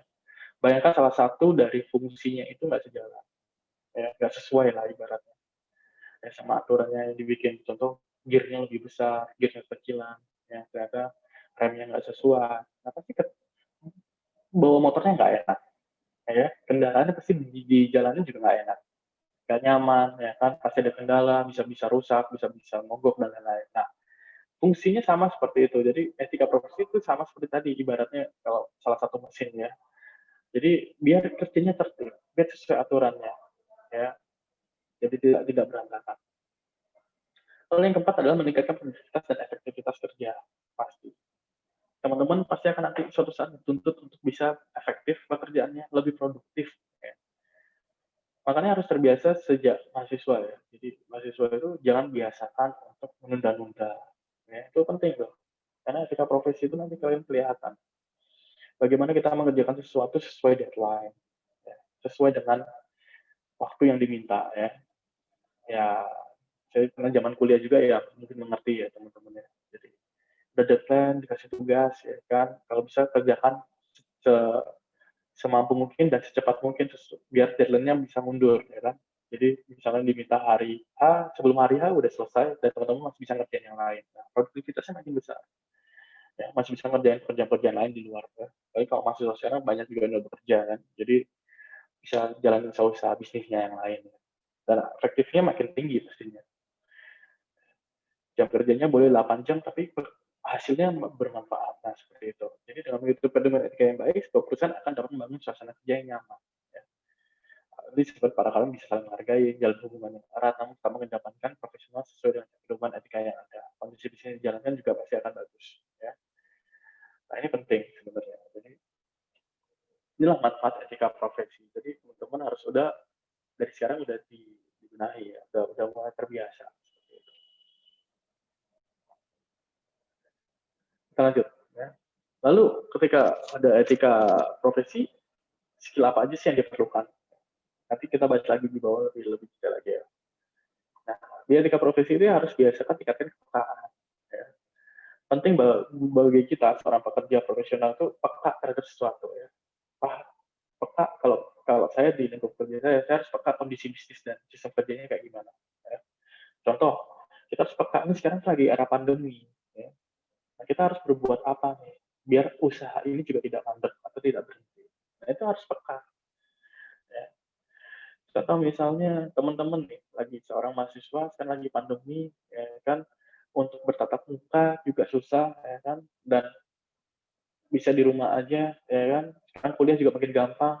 Nah, ini harus peka, ada plus dan minusnya. Ya. Kalau pekanya plus, pasti teman-teman akan bisa produktif untuk mengerjakan hal-hal yang lain itu lebih banyak. Ya. Oh, kuliah saya bisa di rumah juga, saya bisa pekerjaan yang lain nih. Ya. Saya bisa ngerjain yang lain nih. Ya. Saya udah mikir untuk bisa masuk gimana saya bisa dapat beasiswa. Ya. Saya bikin karya-karya yang lain deh, menulis. Ya. Atau karya-karya digital yang lain itu udah banyak banget. Ya. Contoh kalau sekarang lagi ini, kalau punya uang lebih, saya udah mulai coba berinvestasi, belajar dari sekarang. Sama investasi syariah. Ya. Itu udah bisa belajar dari sekarang tuh, dari anak-anak kalian di bangku kuliah. Itu waktu itu berharga banget, jadi jangan disia-siakan. Nah, itu skill yang diperlukan, jadi ada tingkatkan kepekaannya kalian. Lalu pola pikir dan sikap positif ini harus ya. Nah, saya bilang tadi kan, kalau suatu hal ada yang terjadi, misalnya pandemi lagi, saya balikin lagi, ya, pola pikir kita dan sikap harus positif. Ya. Jangan dibilang, aduh, karena pandemi, ya, saya nggak bisa kuliah nih. Ya. Terus saya di rumah aja deh. Disuruh orang tua kita, belajar nak, gampang lah, di rumah aja. Orang kampus juga lagi tutup, susah lah sekarang. Nah, itu harus punya pola pikir yang positifnya negatif. Ya. Harus dibangun, gitu kan. Oh, saya bisa kuliah juga, bisa tatap muka nih sekarang, ya kan? Pakai dunia online, digital gini, ada Zoom, ya, ada Google Meet, dan lain-lain. Berarti saya bisa dong ngerjain yang lain nih. Wah, buka lagi, browsing-browsing yang lain, ya kan? Ini ada investasi apa nih, saya punya uang sedikit, saya bisa coba kembangkan. Atau enggak, bisnis apa yang saya mau buka, itu bisa dari zaman-zaman kalian bangku kuliah. Ya. Terus kalau misalnya pekerjaan, mungkin apa ya, saya bisa magang mungkin ya, bisa coba-coba daftar, ya. Atau juga ambil kerjaan-kerjaan sampingan, itu banyak banget positifnya. Jadi jangan sampai pikirnya negatif. Kalau pikirnya jangan negatif, dan sikapnya harus positif ya. Biar menjaga kita punya profesionalnya terjaga terus. Ya. Jadi kalau kita udah mikirnya negatif, ya pasti kita secara profesional juga akan menurun. Nggak akan terbiasa juga nanti ketika kita masuk di dunia pekerjaan. Ya. Penting banget di dunia bangku kuliah ini kalian belajar seperti itu. Ya. Lalu percaya diri sendiri dalam melakukan kerja. Nah, penting juga. Jadi harus tingkatin rasa percaya diri karena kalian berhubungan dengan orang banyak. Ya mungkin anak sekarang juga PD-nya lebih tinggi dari zaman saya dulu ya. Anak zaman sekarang tuh lebih pede ya. Contohnya saya nggak jauh, banyak anak sekarang main TikTok. Kurang pede apa lagi sekarang ya? Main TikTok ya, main IG, apa ya? Menyalurkan energinya ya, kreativitasnya di sana seperti itu. Jadi percaya dirinya harusnya anak-anak sekarang lebih banyak karena jadi profesional bukan berarti bisa melakukan segalanya sendiri ya. Kamu juga butuh juga orang kerja. Makanya saya bilang era kolaborasi itu sangat sangat penting di era sekarang ini ya. Karena kita tetap butuh orang kerja dan lingkungan untuk bisa menjadi profesional yang baik untuk meningkatkan kita punya nilai atau value yang saya bilang. Lalu mempercayai kemampuan diri sendiri memang penting. Namun mempercayai rekan kerja, atasan, seluruh komponen perusahaan juga sangat penting. Tanpa kemampuan ini bersikap dan membuat keputusan secara profesional tidak bisa dilakukan secara maksimal. Ya. Percaya diri sendiri itu penting biar kita bisa memaksimalkan apa yang kita kerjakan, terus percaya orang lain untuk bisa berkolaborasi. Ini beberapa skill, tapi nanti saya akan tunjukin lagi di akhir. Apa aja sih? Terus penerapannya seperti apa etika profesi di dunia pekerjaan? Paling gampang kalau etika profesi itu terlihat nih, contohnya di BUMN sendiri. Teman-teman ada yang tahu nggak BUMN itu punya core value? Ya, core value-nya itu akhlak. Ini saya mulai dari lembaga yang paling dekat. Namanya akhlak ya. Dia bikin akhlak ya. ada adaptif, ya, ada kompeten, ada amanah, ada kolaboratif, ya, ada loyal, ada harmonis. Ya. Semua etika tadi, etika profesi diturunkan biasanya menjadi namanya core value. Semua perusahaan, insya Allah punya. Ya, ya beberapa tadi etika profesi dia diturunkan. Ya, core value ini dirumuskan menggunakan pendekatan dan lain-lain lah ya. Nanti turunkan tuh, biar jadi sebagai panduan untuk para pekerjanya. Nah, misalnya harmonis, dia ada peduli, ya, ada keberagaman, loyal, komitmen, dedikasi, kontribusi. Itu balik lagi tadi tingkat profesional. Harmonis bagaimana kita berhubungan dengan orang lain. Adaptif, nah, itu disikap juga, sikap positif, ya, inovatif, agile, ya, dapat terus berubah, ya, menyesuaikan dengan keadaan. Adaptif, ya, kompeten, ya, profesional, fokus, pelanggan, pelayanan, memuaskan, unggul, excellent, smart, ya, harus jadi pribadi yang seperti itu. Terus amanah, ini paling penting karena ada integritas di sana, terpercaya, bertanggung jawab, komitmen, akuntabilitas, jujur, disiplin, ya. Lalu ada kolaboratif, kerjasama, dan sinergi. Ini contoh penerapannya etika profesi. Biasanya diturunkan jadi core value. Ini BWN. Gimana dengan BFI? Saya turun dulu ke BFI. Kita salah satu perusahaan di atasnya ada namanya BFI. Ya. Belum saya turun ke BFI Finance. Nah, di kita juga ada nilai budayanya yang kita sebut namanya grit. Nah, kita turunin nih etika profesi tadi, ya, ada grit. Salah satu saya jelasin ya. Core value itu kan nilai budaya ya.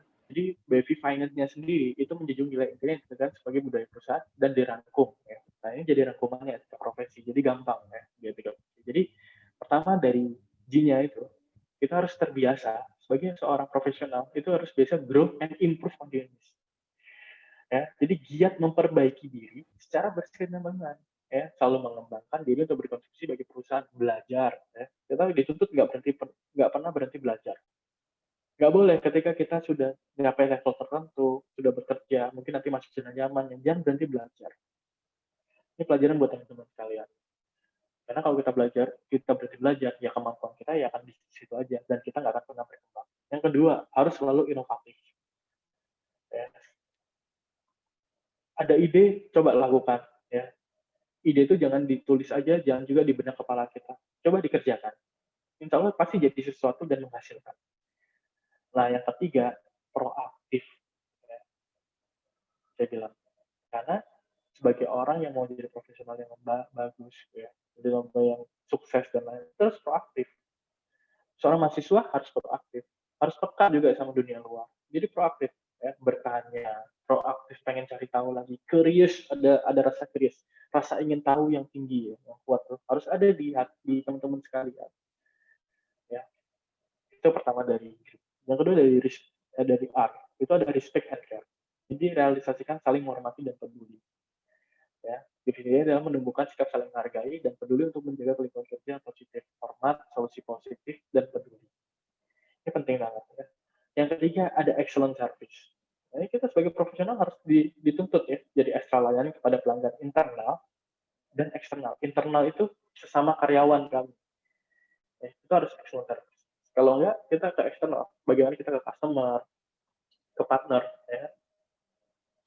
Maka, tadi yang dituntut adalah sikap positif itu harus ada terus. Ya. Harus responsif, ya, cepat. Lalu to be profesional, itu penting banget.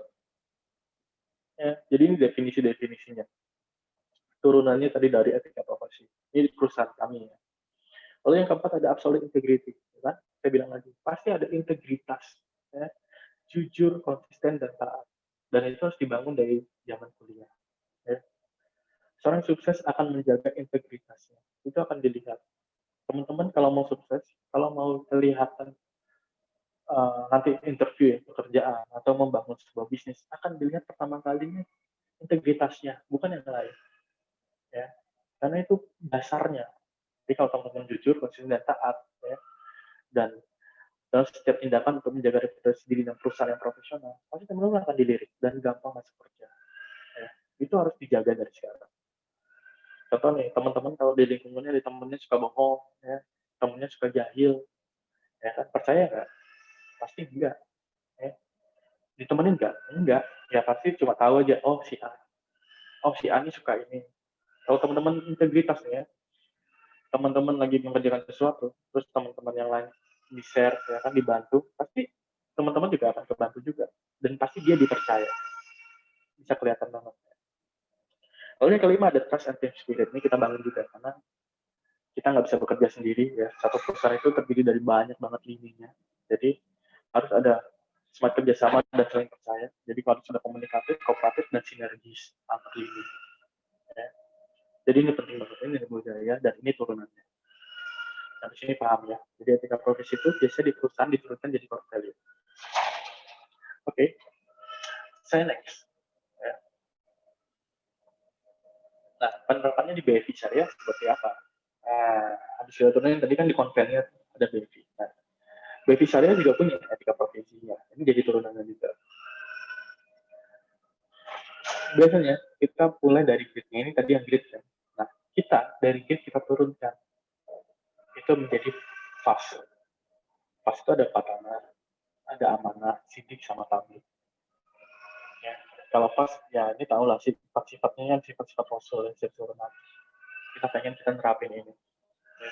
Itu kita jadi turunannya kita. Ya. Karena kembali lagi, karena kita konsepnya keuangan syariah, kita menjunjung tinggi namanya ilmu religi Islamnya kita harus belajar. Ya. Ini fas ini dasar acuannya kita dalam menentukan ideal habit orang BFI, dasar khusus dari dalam pekerjaannya. Kita harus ada itu dasarnya fas. Kita turunin lagi ya, biasanya kita jadi turunannya.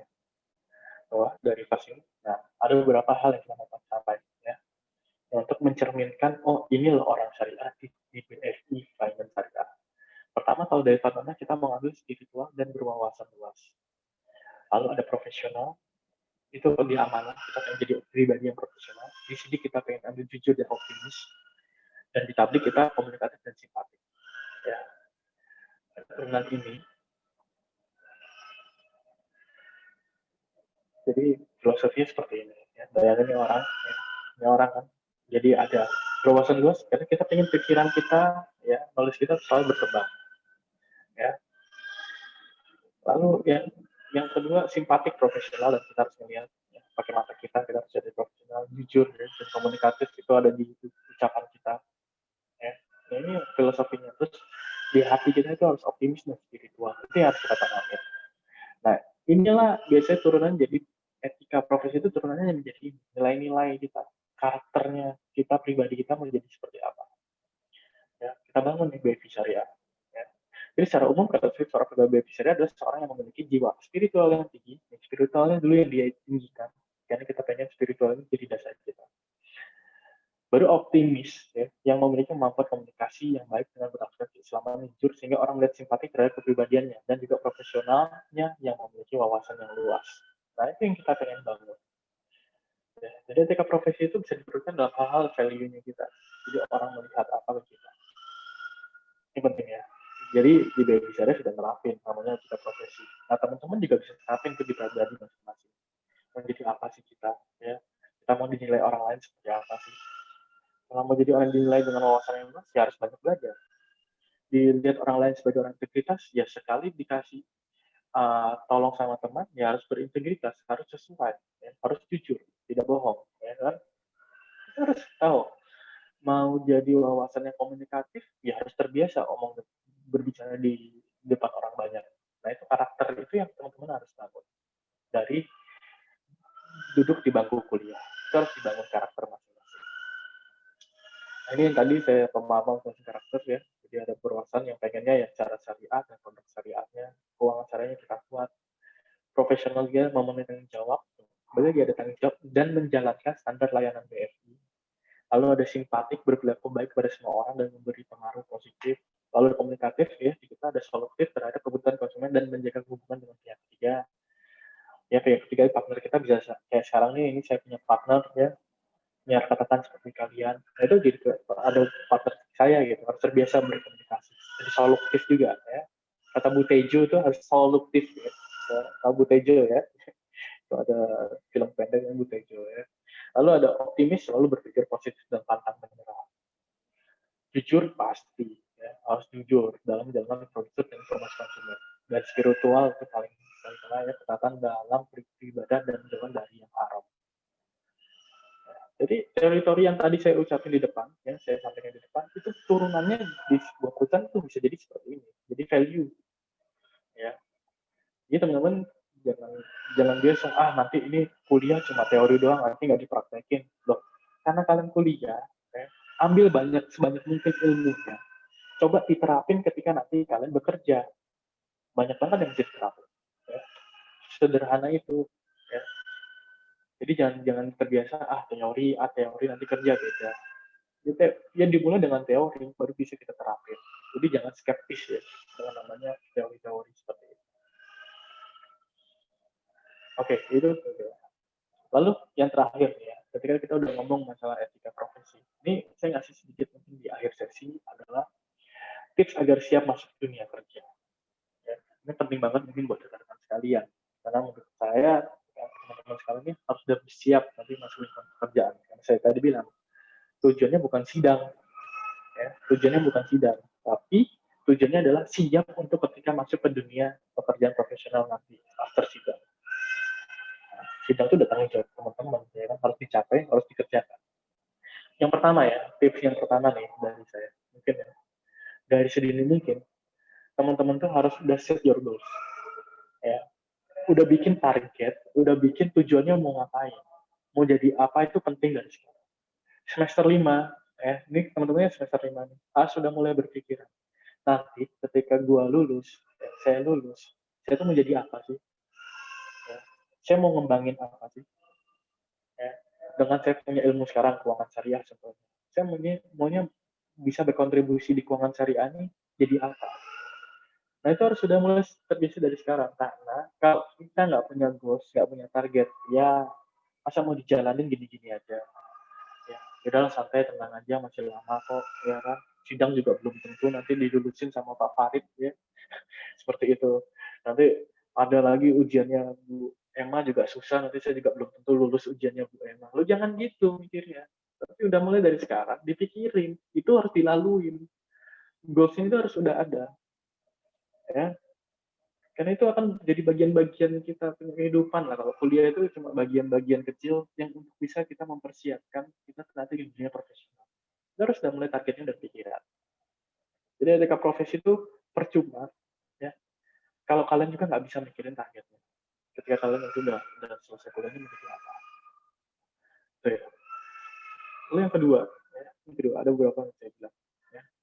Harus tahu know yourself, tahu diri sendiri itu kayak gimana. Tahu tentang kita punya keunggulan, kita punya kekurangan, ya. Kita punya skills, ya. Kita punya namanya kepribadian, itu harus sudah tahu dari sekarang. Kalau kata orang-orang Jakarta nih ya, kan biasanya ngomong nih, gua nih jagonya apa ya? Gua nih dikenal apa ya? Nah itu harus terbiasa dari apalagi semester 5 tuh udah angkatan-angkatan mau akhir ya. Jadi harus sudah bersiap. Jangan sampai nanti ketika baru lulus, baru tahu, iya ya kenapa saya nggak belajar dulu? Kenapa saya kok nggak coba les sana situ ya? Nah, kayak gitu. Jadi jangan sampai nggak tahu nih kita itu kayak gimana orang. Ya kelebihan kekurangan juga nggak tahu. Pertanyaannya nanti ketika kalian udah lulus, kalau masuk kerja nih ya, mau jadi karyawan, pasti nanya, kelebihan kamu apa, kekurangan kamu apa. Kalau dari sekarang, ya, dari nanti kalian di kuliah, kalian nggak bisa mendefinisikan, ya susah. Kalian juga nanti, apa ya, saya punya kekurangan apa, kelebihan saya apa ya. Hanya menerka-nerka, jangan sampai seperti itu ya. Jadi harus sudah dipersiapkan dari sekarang. Itu yang kedua. Yang ketiga, ini beberapa tips yang kedua. Mentalnya harus sudah mulai terbiasa diasah. Ya. Mentality harus ya dunia pekerjaan itu ada ngomong gagal dan ada ngomong berhasil. Orang dilihat cuma karena gagal, karena atau enggak dia dilihat karena berhasil. Dua itu aja. Kalau biasa-biasanya nggak dilihat, ya udahlah, saja kerja aja pada biasa. Tapi orang yang dilihat dia gagal kenapa, dia berhasil kenapa. Sama kayak kuliah, ya mentalnya udah biasa. Kadang nilai saya bagus, kadang nilai saya jelek. Itu harus terbiasa dan sebagai cambuk teman-teman, sebagai bahan pembelajaran juga, dan harus terbiasa juga dari sekarang. Dan dilatih ya mental. Jangan ketika gagal ya terlalu terpuruk banget ya. Jadi nggak bersikap positif tadi ya. Malah jadi negatif, wah saya kayaknya saya gagal, saya nggak mungkin bisa jadi jadi pekerja yang profesional. Saya nggak bisa nih bikin bisnis. Jangan seperti itu. Mentalnya harus dibangun dari dini. Ya. Seperti itu. Ya. Itu harus dari sekarang dibiasakan. Nah, ketika mentalnya udah bisa, develop your knowledge and skill. Ini maksudnya adalah bagaimana kalian bisa mengembangkan. Ya. Kalian punya knowledge, pengetahuan, dan punya skill, kemampuan. Itu penting sekarang. Ya. Orang akan dilihat itu karena pengetahuannya. Makanya kuliah itu, mungkin saya juga pernah kuliah juga kadang-kadang menyesal. Kenapa saya itu belajar dengan dosen ini kadang malas-malasan. Ya. Dengan dosen ini saya nggak terlalu antusias. Kadang-kadang saya menyesal sekarang karena ternyata itu berguna banget loh di sekarang ini. Nah, kayak gitu. Jangan sampai kalian juga menyesal. Ya. Knowledge tuh serap ilmunya. Jadi pengetahuan dari, misalnya ada dosen ada Bu Emma, ada Pak Farid. Ya. Jadi diambil ilmunya. Kalau bisa sampai kosong gitu. Sampai nggak bisa jawab lagi Bu Emma sama Pak Farid. Tanya terus, cari tahu terus. Sampai bilang, Pak apa lagi ya? Pak kok begini ya? Kok nggak bisa ya Pak ya? Kenapa saya harus begini? Kenapa harus begitu? Itu ditanya terus. Seorang itu harus ada, kan ada 5W1H ya, masih ingat nggak ya? What, why, who, dan lain ya. How-nya bagaimana, itu harus ditanya terus ya. Apa, kenapa, siapa, ya, bagaimana, kapan. Nah itu harus ditanya terus ya. Jadi kita harus terbiasa bertanya. Proaktif tadi yang saya bilang di depan. Karena biar kita biasa untuk pengetahuan kita makin tinggi. Bayangin ya, kita stuck-stuck aja. Dan skill. Skill paling penting di saat ini perusahaan. Ya, skill itu paling penting. Jadi belajar dari sekarang. Cari tahu kita punya skill itu apa. Contoh, ternyata saya suka lo main game. Oke, kalau mau main game sekarang saya tanya, ada nggak game itu bisa jadi sukses, bisa sukses? Banyak, ya. Asal istiqomah, asal skillnya dilatih terus, ya. Main game aja bisa menghasilkan, ya. Coba kalian lihat youtuber game, itu gimana nggak sukses dia, ya. Cuma modal main game, ya. Mungkin teman-teman bawa handphonenya, main Mobile Legend apa nih yang terkenal sekarang? Mobile Legend, PUBG, apalagi dah itu ya, banyak hal ya. Tapi mereka serius untuk meningkatkan skillnya, nggak masalah. Tapi kalau teman-teman, mereka cari tahu. Dunia, apalagi dunia digital, ini harus dicari tahu. Dunia digital sekarang, maunya apa? Terus kalau bisa, kemampuan kita itu yang cocok seperti apa? Ya. Mau jadi IT, ya, bikin programmer, ya, bikin coding ya, bikin rumus dan lain-lain. Atau skill saya untuk berbisnis, itu harus ditanamin dari sekarang. Ya. Teman-teman saya kuliah, banyak teman-teman saya juga udah berusaha, punya usaha ya, berwirausaha, jadi pembisnis kecilan. Sekarang juga banyak juga yang sukses. Jadi harus terbiasa ya. Develop itu mulai dari sekarang, kembangin dari sekarang. Jangan tunda-tunda. Jangan nanti keburu udah lulus ya. Ini udah terlanjur seneng ya. Akhirnya saya lulus dari pelajarannya Pak Farid. Saya lulus dari pelajaran gue. Nggak kepake kalau kalian nggak nerapin skillnya. Nggak kalian kembangin. Lulus sidang belum tentu juga nanti di dunia pekerjaan juga segampang itu. Tidak. Tapi harus udah ditanamin dari sekarang. Itu sih pesan dari saya ya. Terus ketika udah knowledge-nya ini, ya, knowledge and skill, ya, jadi orang itu juga up to date. Ya. Harus tahu sekarang tuh lagi apa ya? Ada potensi bisnis apa sih yang bisa kita lakuin? Pekerjaan apa sih yang paling banyak dicari orang? Ya. Keuangan syariah apa yang lagi dicari di era masyarakat saat ini? Itu harus cari tahu. Ya. Ternyata, nih ya, saya kasih tahu contohnya ya. Ternyata banyak masyarakat kita itu nggak percaya sama keuangan syariah karena masih flow-nya itu sama aja dengan konvensional. Tahu nggak ya? Keuangan syariah kita itu masih dianggap sama aja kayak konvensional. Alah, masih ada bunganya. Alah, masih ada lah ini ribanya. So, tugas kita bagaimana kita bisa memastikan masyarakat itu update terkait, memastikan bahwa ini loh keuangan syariah. Kita bisa kembangin, Bu, sesuai dengan ajaran kita, no riba. Ya. Salah satu mungkin yang bisa teman-teman ini, saya bikin perusahaan ini atau saya bikin produk ini. Salah satunya saya hilangin namanya denda. Itu nggak gampang hilanginnya. Jadi kalau ada orang terlambat, biasanya kan kalau teman-teman nanti belajar ya, ketika ada terlambatan misalnya bayar angsuran atau apa, di tempat kami kita nggak akan kenakan denda. Sama sekali, 0% kita nggak kena denda. Ya. Itu saya pengen memastikan masyarakat menggunakan kita punya produk. Ya. Kebutuhannya apa sih sekarang? Makanya terus update. Ya. Nah, lalu yang terakhir, ini mungkin terakhir ya, networking ini penting. Ya, selalu update ya jaringannya kita. Teman-teman kita selalu ditambah, sahabat-sahabat kita ditambah dengan perusahaan-perusahaan yang lain, atau enggak terbiasa saya punya skill A, teman saya punya skill B, punya skill C. Yuk kita bergabung bikin satu usaha. Ya. Networking itu kayak ibaratnya kayak punya channel atau punya link. Ya. Jadi nanti ketika kerja nggak kesusahan, nggak bingung. Bayangin ya, ini gampang sederhananya. Kayak Bu Emma, ya. Bu Emma punya link, ada beberapa temannya yang sudah kerja di beberapa perusahaan. Ini penting kan? Penting dipakai. Ya. Bayangin kalau Bu Emma, ya zaman dulu nggak kenal saya, atau nggak kenal teman-teman yang lain, ya. Buat ngadain kayak gini kan susah, bener nggak ya? Siapa ya saya mau WA ya? Siapa saya mau email ya? Kan bingung. Makanya dari sekarang, mumpung masih muda, mumpung masih semester 5, ya, banyakin pertemanannya. Siapa tahu itu berguna ketika nanti kalian terjun di dunia pekerjaan. Itu kepake banget. Pakai nget lah pokoknya. Bayangin kalau nggak punya ya, pusing. Beneran. Saya nih, ya, saya mau Surabaya, mau ke Semarang, alhamdulillah saya udah beberapa kali Indonesia, mungkin beberapa saya udah datangin beberapa kota. Ya. Sorong, Papua saya udah sampai sana, Medan sampai Aceh saya sudah pernah ke sana. Itu dari ujung-ujung Tengah Kalimantan, Sulawesi saya udah beberapa, ya, Sumatera juga sudah sebagian. Jawa alhamdulillah sudah semua. Nah bayangin saya harus bikin link sebanyak itu agar saya bisa ngembangin saya punya bisnis. Sama teman-teman juga ya harus terbiasa ngembanginnya. Dunia digital, Instagram, TikTok lah istilahnya, ya ada YouTube, ada lain-lain. Itu dimanfaatkan asal positif. Manfaatnya positif ya. Manfaatnya positif. Ya, bisa bangun kalian punya channel atau bangun kalian punya link. Jadi ketika kalian siap di dunia pekerjaan, kalian udah siap dengan, oh Bu, saya punya kemampuan ini, saya punya kok kolega-kolega yang bisa ngebentuk perusahaan ini makin maju. Harus kayak gitu. Ya.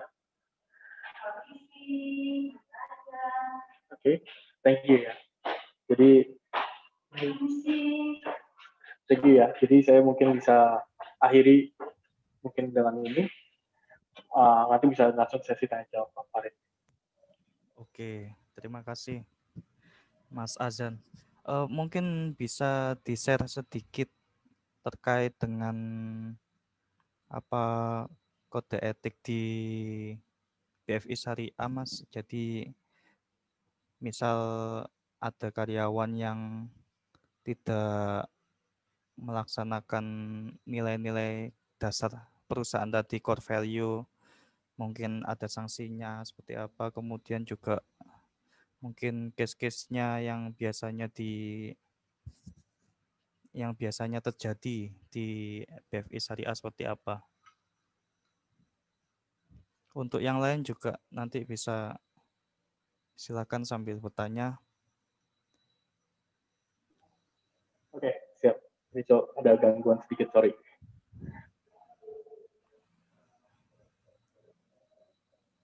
Jadi boleh siapa aja bisa bertanya mungkin terkait Kameranya masih off? Oh ya, betul.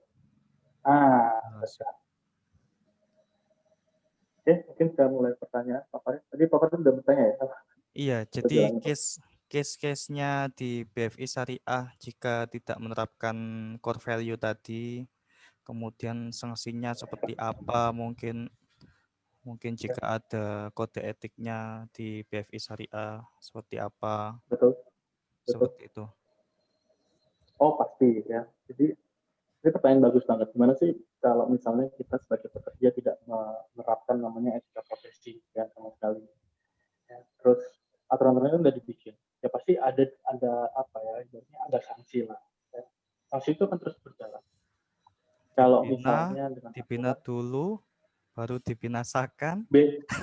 Biasanya seperti itu ya. Kalau itu kan kalau aturan jalan biasanya mulai dari surat teguran, SP1, SP2, SP3, nanti ada sanksi lanjutan itu akan jalan. Tapi paling fatal score adalah ketika kita nggak menerapin secara profesional, ya kan? Tadi etika profesi yang kita jalanin. Ibaratnya kita udah kayak mematikan bisnis kita sendiri. Ya. Bayangin kalau kita nggak ngelakuin dengan sungguh-sungguh, ya. Tadi diabaikan itu semua etika profesi kita yang ada, pastinya kita akan juga dijauhin. Bisnis kita juga nggak bisa berkembang. Seperti itu. Jadi akan percuma juga kalau misalnya kita nggak ngembangin kita punya etika profesi. Ya. Sanksi terberatnya bukan ST, SP, dan lain-lain. Tapi bisnis kita yang akan berdampak. Seperti itu. Itu aja sih mungkin dari saya. Jadi, ya jangan sampai lah ya. Apapun bisnisnya ya. Apapun juga spesialis ya. Contohnya. Dokter, kode etiknya dilanggar, emang ada pasiennya yang mau datang. Ya.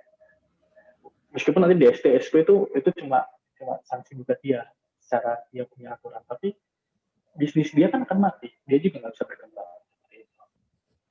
Kalau case terberat di BFI Syariah itu seperti apa ya yang pernah terjadi di BFI Syariah oleh karyawan? Oh biasanya sih paling banyak integritas. Integritas ya. Integritas.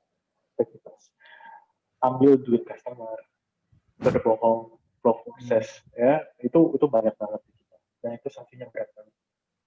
Dan nama dia bisa jadi jelek. Ya, seperti itu. Oke, sambil ini Mbak sudah ada satu pertanyaan. Mbak Ara Zahra, silakan bisa dinyalakan kamera dan mic-nya atau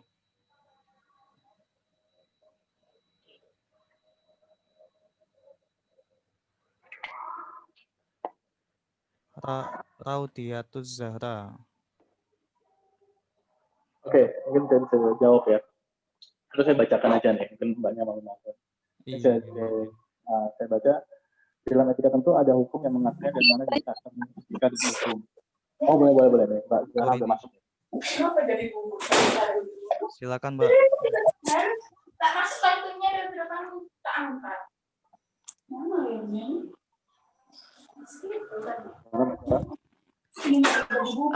Masih loading Pak. Oh ya boleh. Masuk. Iya, jadi memang pertanyaan saya sendiri yang ingin saya tanyakan adalah di dalam etika itu kan tentu ada hukum yang mengaturnya.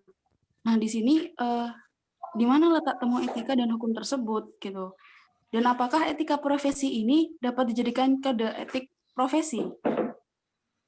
Lalu bagaimana dengan penegak hukum dewasa ini? Apa bisa dikatakan relevan dengan etika profesi yang dinilai urgent dimiliki oleh tiap-tiap profesi? Sebagai contohnya kayak dalam kasus demo dan sebagainya. Dan yang terakhir, apa yang menjadi standar penyelenggara profesi dalam menjalankan profesinya seperti itu?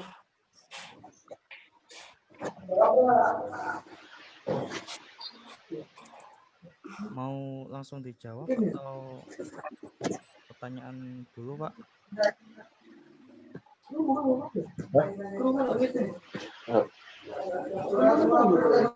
Coba.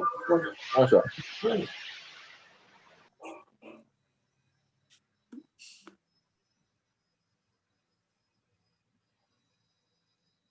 Pak Azan?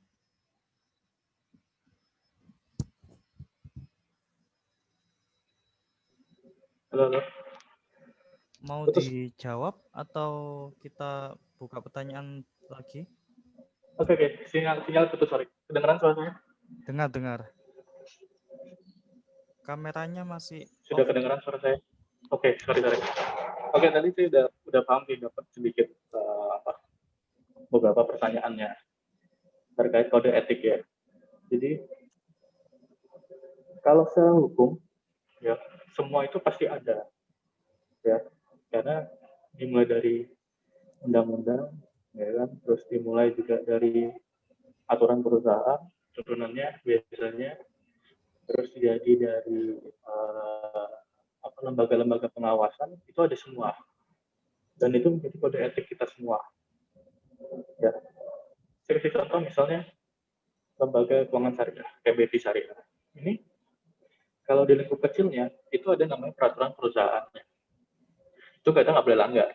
Nah itu jadi etika profesi. Tingkat lebih tingginya lagi, kita itu ada yang ngawasin, ya. Ada OJK, ya, terus jasa keuangannya. Lalu ada namanya APPI, ya. Ada asosiasinya yang dilihat.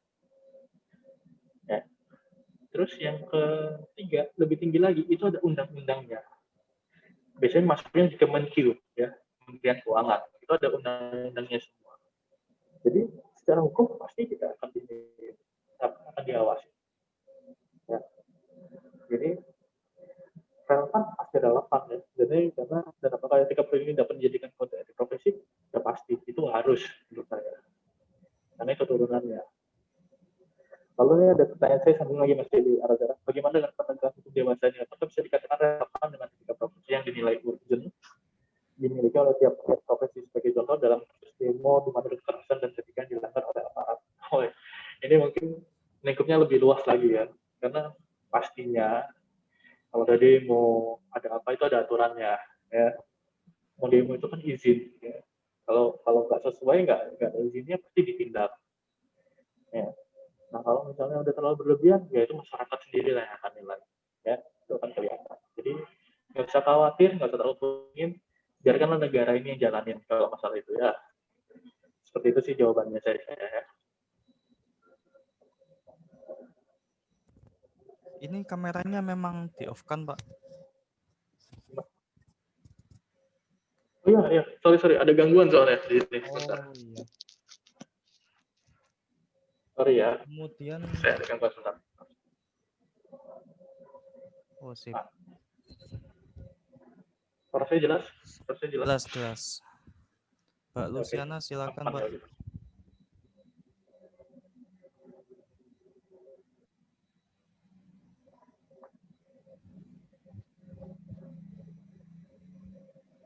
Ada lagi pertanyaan? Mbak Luciana. Bismillahirrahmanirrahim. Assalamualaikum warahmatullahi wabarakatuh. Ya. Belum jelas Pak suaranya. Atau saya baca aja dari ini ya. Silakan Mbak Luciana. Assalamualaikum warahmatullahi wabarakatuh. Waalaikumsalam warahmatullahi wabarakatuh. Mohon maaf, apakah suaranya sudah terdengar Pak? Jelas. Waalaikumsalam. Jelas suara. Ini Mbak Luciana nggak perlu naik genteng kan ya? Aman. Mohon maaf Pak, nih soalnya saya nggak perlu naik gunung kan?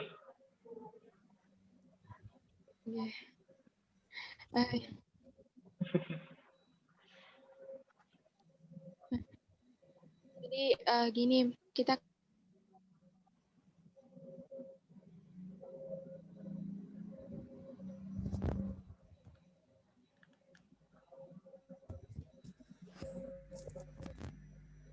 Halo? Wah. Jelas suara saya?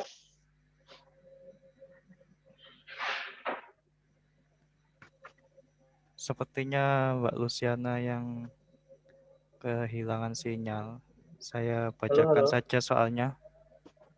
Jelas tidak?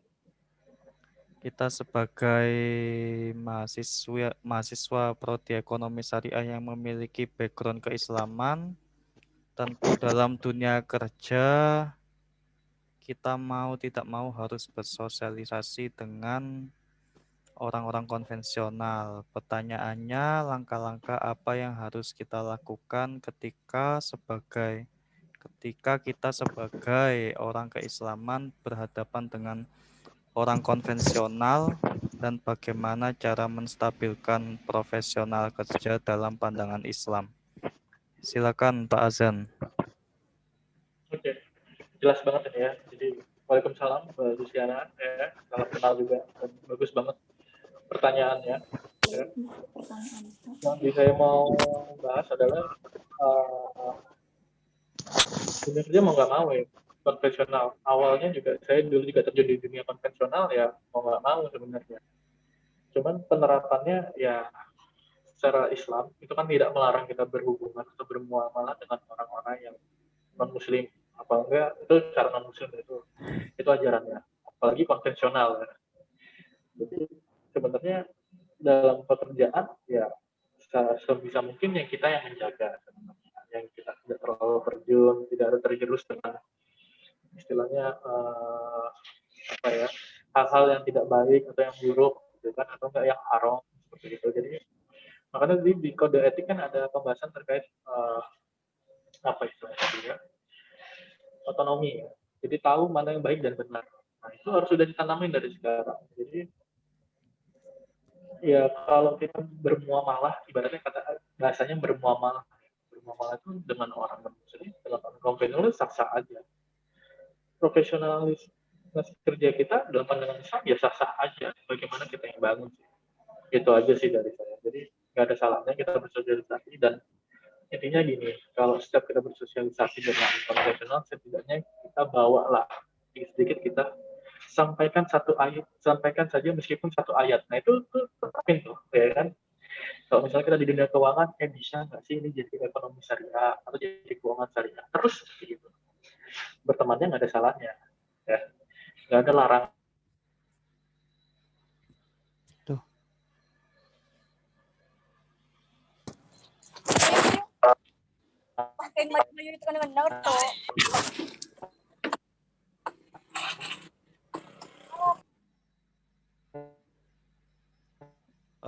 Bu Elvira, suara saya jelas? Jelas. Boleh berteman sama orang konvensional. Ya, misalnya, jelas suara saya jelas? Jelas Pak. Tadi halo, jelas suara saya? putus Pak. Sempat terputus tadi. Tadi putus ya? Oh ya. Iya. Jadi muamalah itu nggak problem. Yang penting kita menjalankan sesuai syariatnya kita aja. Contoh kalau berpakaian, ya tetap kita menjaga auratnya kita, ya kan? Itu paling dasar, ya kan? Karena kita mau bertemu, apalagi Mbak Luciana, ya. Luciana kan seorang perempuan atau wanita, ya, harus menjaga auratnya untuk ketemu orang lain. Seperti itulah dasarnya. Oke. Gitu sih. Bagaimana Mbak Luciana?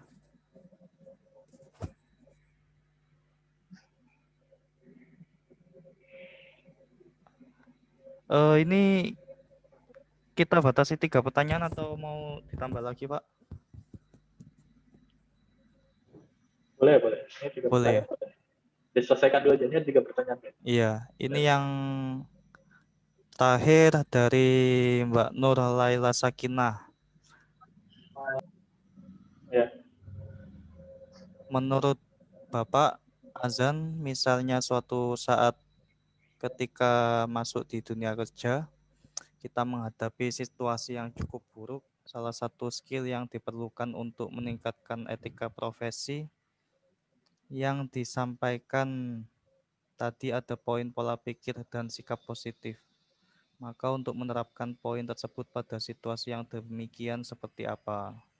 Bukankah kita juga dituntut untuk berpikir sesuai realita yang ada? Silakan, Pak. Oke. Bagus banget pertanyaannya ya. Kadang Mbak Nur Laila Sakinah. Panjangan nggak? Sakinah Mawadah Warahmah kan ya? Sakinah aja cukup ya. Ina Pak panggilannya. Jadi, siapa panggilannya? Ina Pak. Oh Ina Mbak Ina. Siap. Jadi Mbak Ina bagus banget ya. Jadi pasti di dunia kerja itu akan kamu situasi yang bukan buruk ya ibaratnya. Yang complicated, yang apa ya ini? Kok saya rasa buntu, saya ini nggak bisa mikirin, ini gagal nih kayaknya. Enggak, ini itu susah deh, nggak bisa ada jalan keluarnya. Nah, skill tadi satu aja, berpikiran positif kan, pola pikir dan sikap positif itu penting banget, karena ketika kita sudah nerapin namanya pola pikir tadi dan sikap positif, pastinya kita akan selalu berpikir untuk mencari jalan keluar. Contoh misalnya ada kendala di apa ya, kalau saya contohin, saya di tempat kerja saya tuh biasanya ada urusan dengan flu atau enggak apa istilahnya flow kerja lah ya, flow kerja untuk nerapin namanya keuangan syariah. Itu penting. Flow itu paling penting di keuangan syariah. Ya kan? Contohnya bagaimana kita bisa nerapin akad murabaha ya dengan kita punya situasi realitasnya. Kan kalau murabaha itu adalah menjual barang yang harus dimiliki terlebih dahulu kan, baru bisa kita jual lagi, jual kembali kepada masyarakat. Itu paling gampang. Itu simpel lagi, jual beli adalah menjual beli itu paling sederhana adalah barang harus kita miliki terlebih dahulu. Kita nggak bisa jual barang yang belum kita miliki.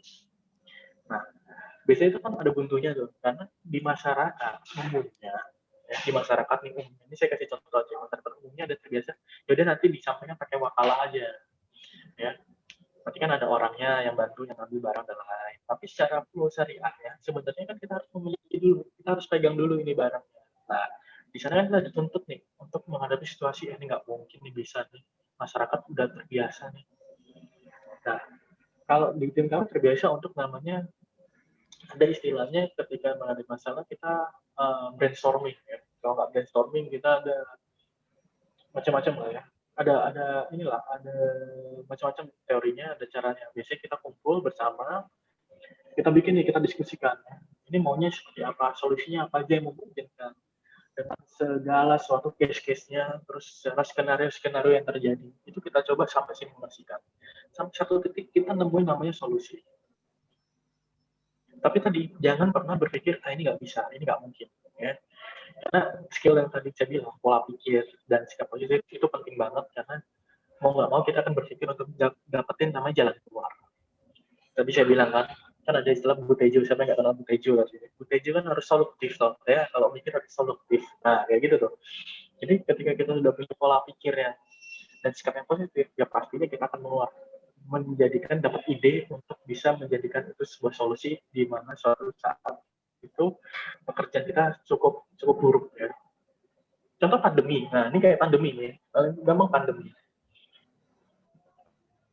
Bayang nggak tadi kampus-kampus kayak gimana cara kuliahnya ini pandemi nggak boleh ketemu, harus social distance nih. Kalau sekarang saya kan di kantor nih, lagi di kantor, saya harus pakai masker. Atau gimana? Susah lah. Tapi ternyata ada jalan keluar ya. Ada Zoom. Orang terbiasa untuk kita gini ya, kita ngobrol jarak jauh, ya, bisa belajar jarak jauh, dari rumah aja bisa. Nah, karena ada pola pikir dan sikap positif tadi. Coba nggak ada pola pikirnya, udah bilang denial duluan, apa ibaratnya ya, udah ada penolakan terlebih dahulu, pasti nggak akan kepikiran, oh ada Zoom ya, oh ada video call ya, seperti itu sih. Itu jawabannya ya, Mbak Ina. Jadi Mbak Ina harus dari sekarang biasakan berpikir, pola pikir dan sikap positif. Ya. Jangan sampai terbiasa untuk denial atau penolakan itu besar banget. Jadi nggak mungkin deh Pak, nggak mungkin deh. Atau misalnya lagi belajar sama Pak Farid sama Bu Emma, nggak mungkin deh Pak Farid, nggak mungkin deh Bu Emma. Ya kalau sikapnya kayak gitu ya terus aja kita nggak dapat solusinya. Ya itu sih jawaban saya Mbak. Harus terbiasa untuk pola pikir dan sikap positif. Realita ya mau nggak mau kita jalanin, ya harus dihadapi. Ya, seperti itu. Terima kasih Bapak penjelasannya. Siap, Mbak Ina. Semoga Mbak Ina bermanfaat buat Mbak Ina. Oke, silakan jika masih ada pertanyaan yang lain bisa Mungkin satu pertanyaan terakhir ya. Di chat atau di on-kan kamera dan mic-nya. Ya. Pertanyaan langsung dong. Tadi kan dari chat tuh. Pertanyaan langsung dong. Terus nih. Kita pakai Zoom. Sorry ya, saya pakai masker ya. Saya lagi di banyak orang nih. Di tempat-tempat di kantor.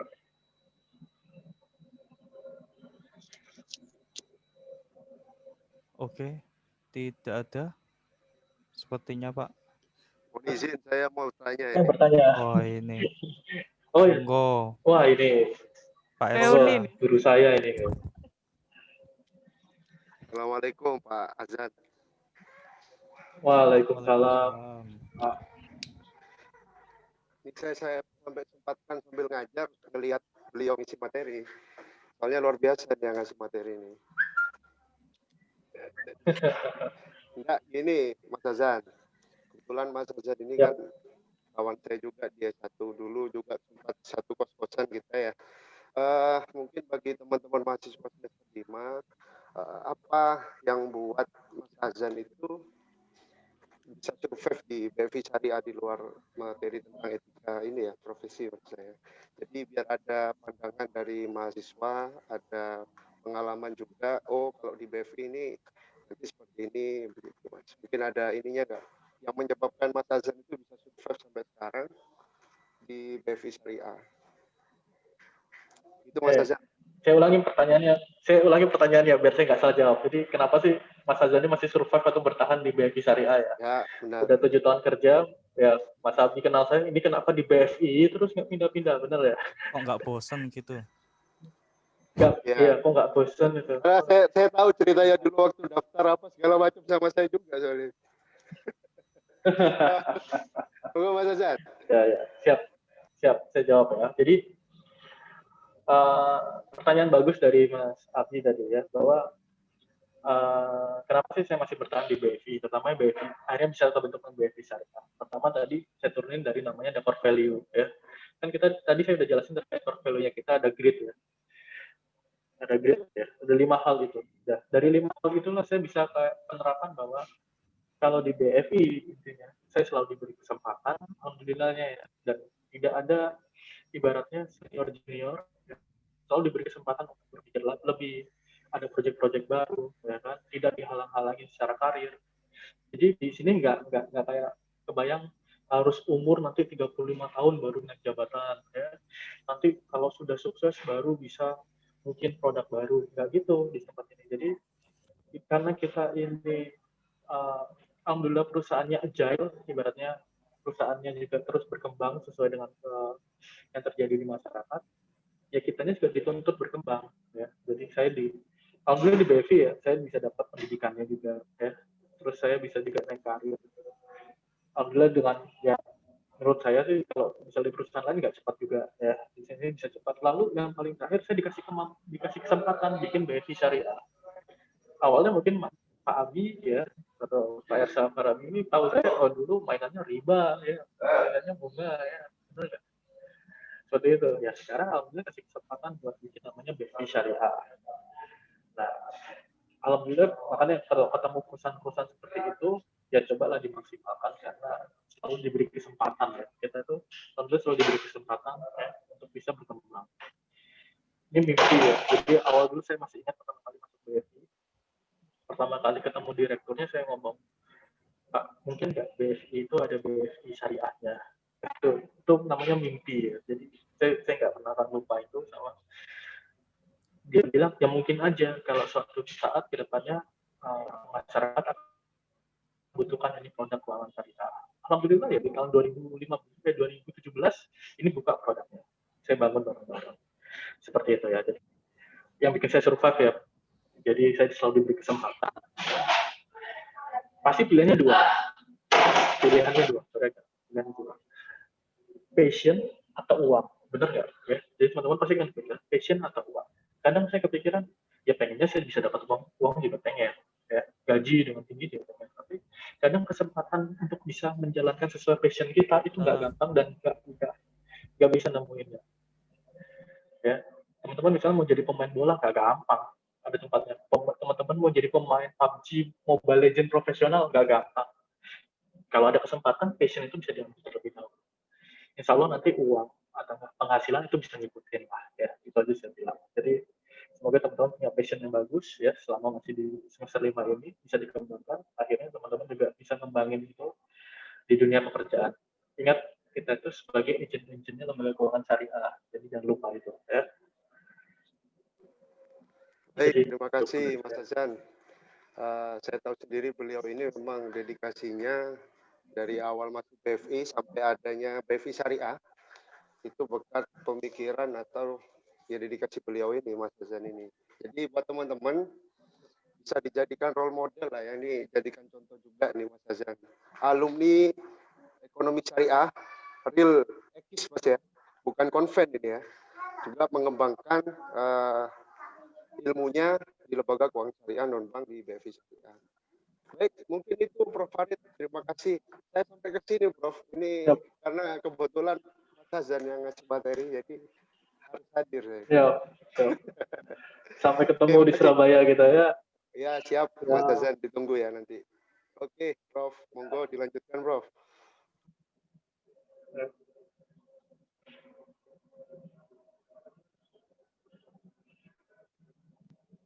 Masih di mute Pak Farid. Mic-nya Pak Farid. Ya. Nah, Oke. Terima kasih Prof. Edsya Farabi. Demikian sudah kuliah praktisi hari ini. Terima kasih untuk Pak Azan Saida sudah meluangkan waktunya. Kemudian semoga nanti kita bisa ada kesempatan lagi untuk saling sharing. siap. Sama-sama Pak Farid. Saya izin Boleh pesan tutup. satu buat teman-teman? Satu Oh ya, hal aja. silakan Pak. Boleh. Closing statement Pak. Satu hal ya, saya pesan.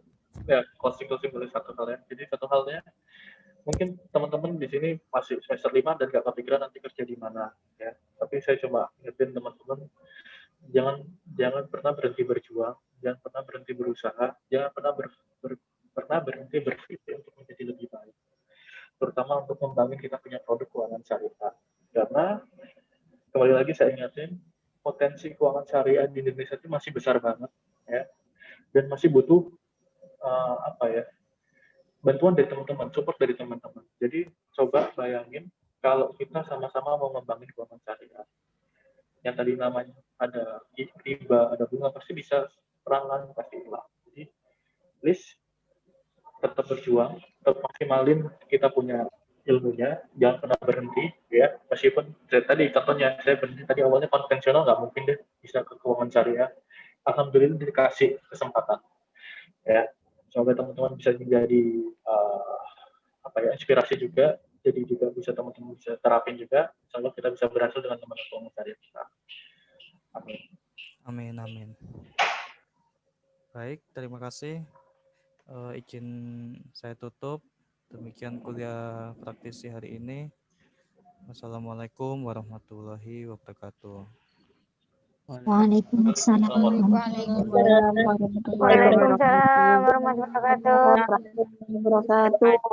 Warahmatullahi wabarakatuh. Warahmatullahi wabarakatuh. Absensinya akan saya share ke komtingnya ya. Oke, Bapak. Oke, Bapak. Silakan. Siap. Ya, Bapak, siap. Oke, Bapak. Bisa di live.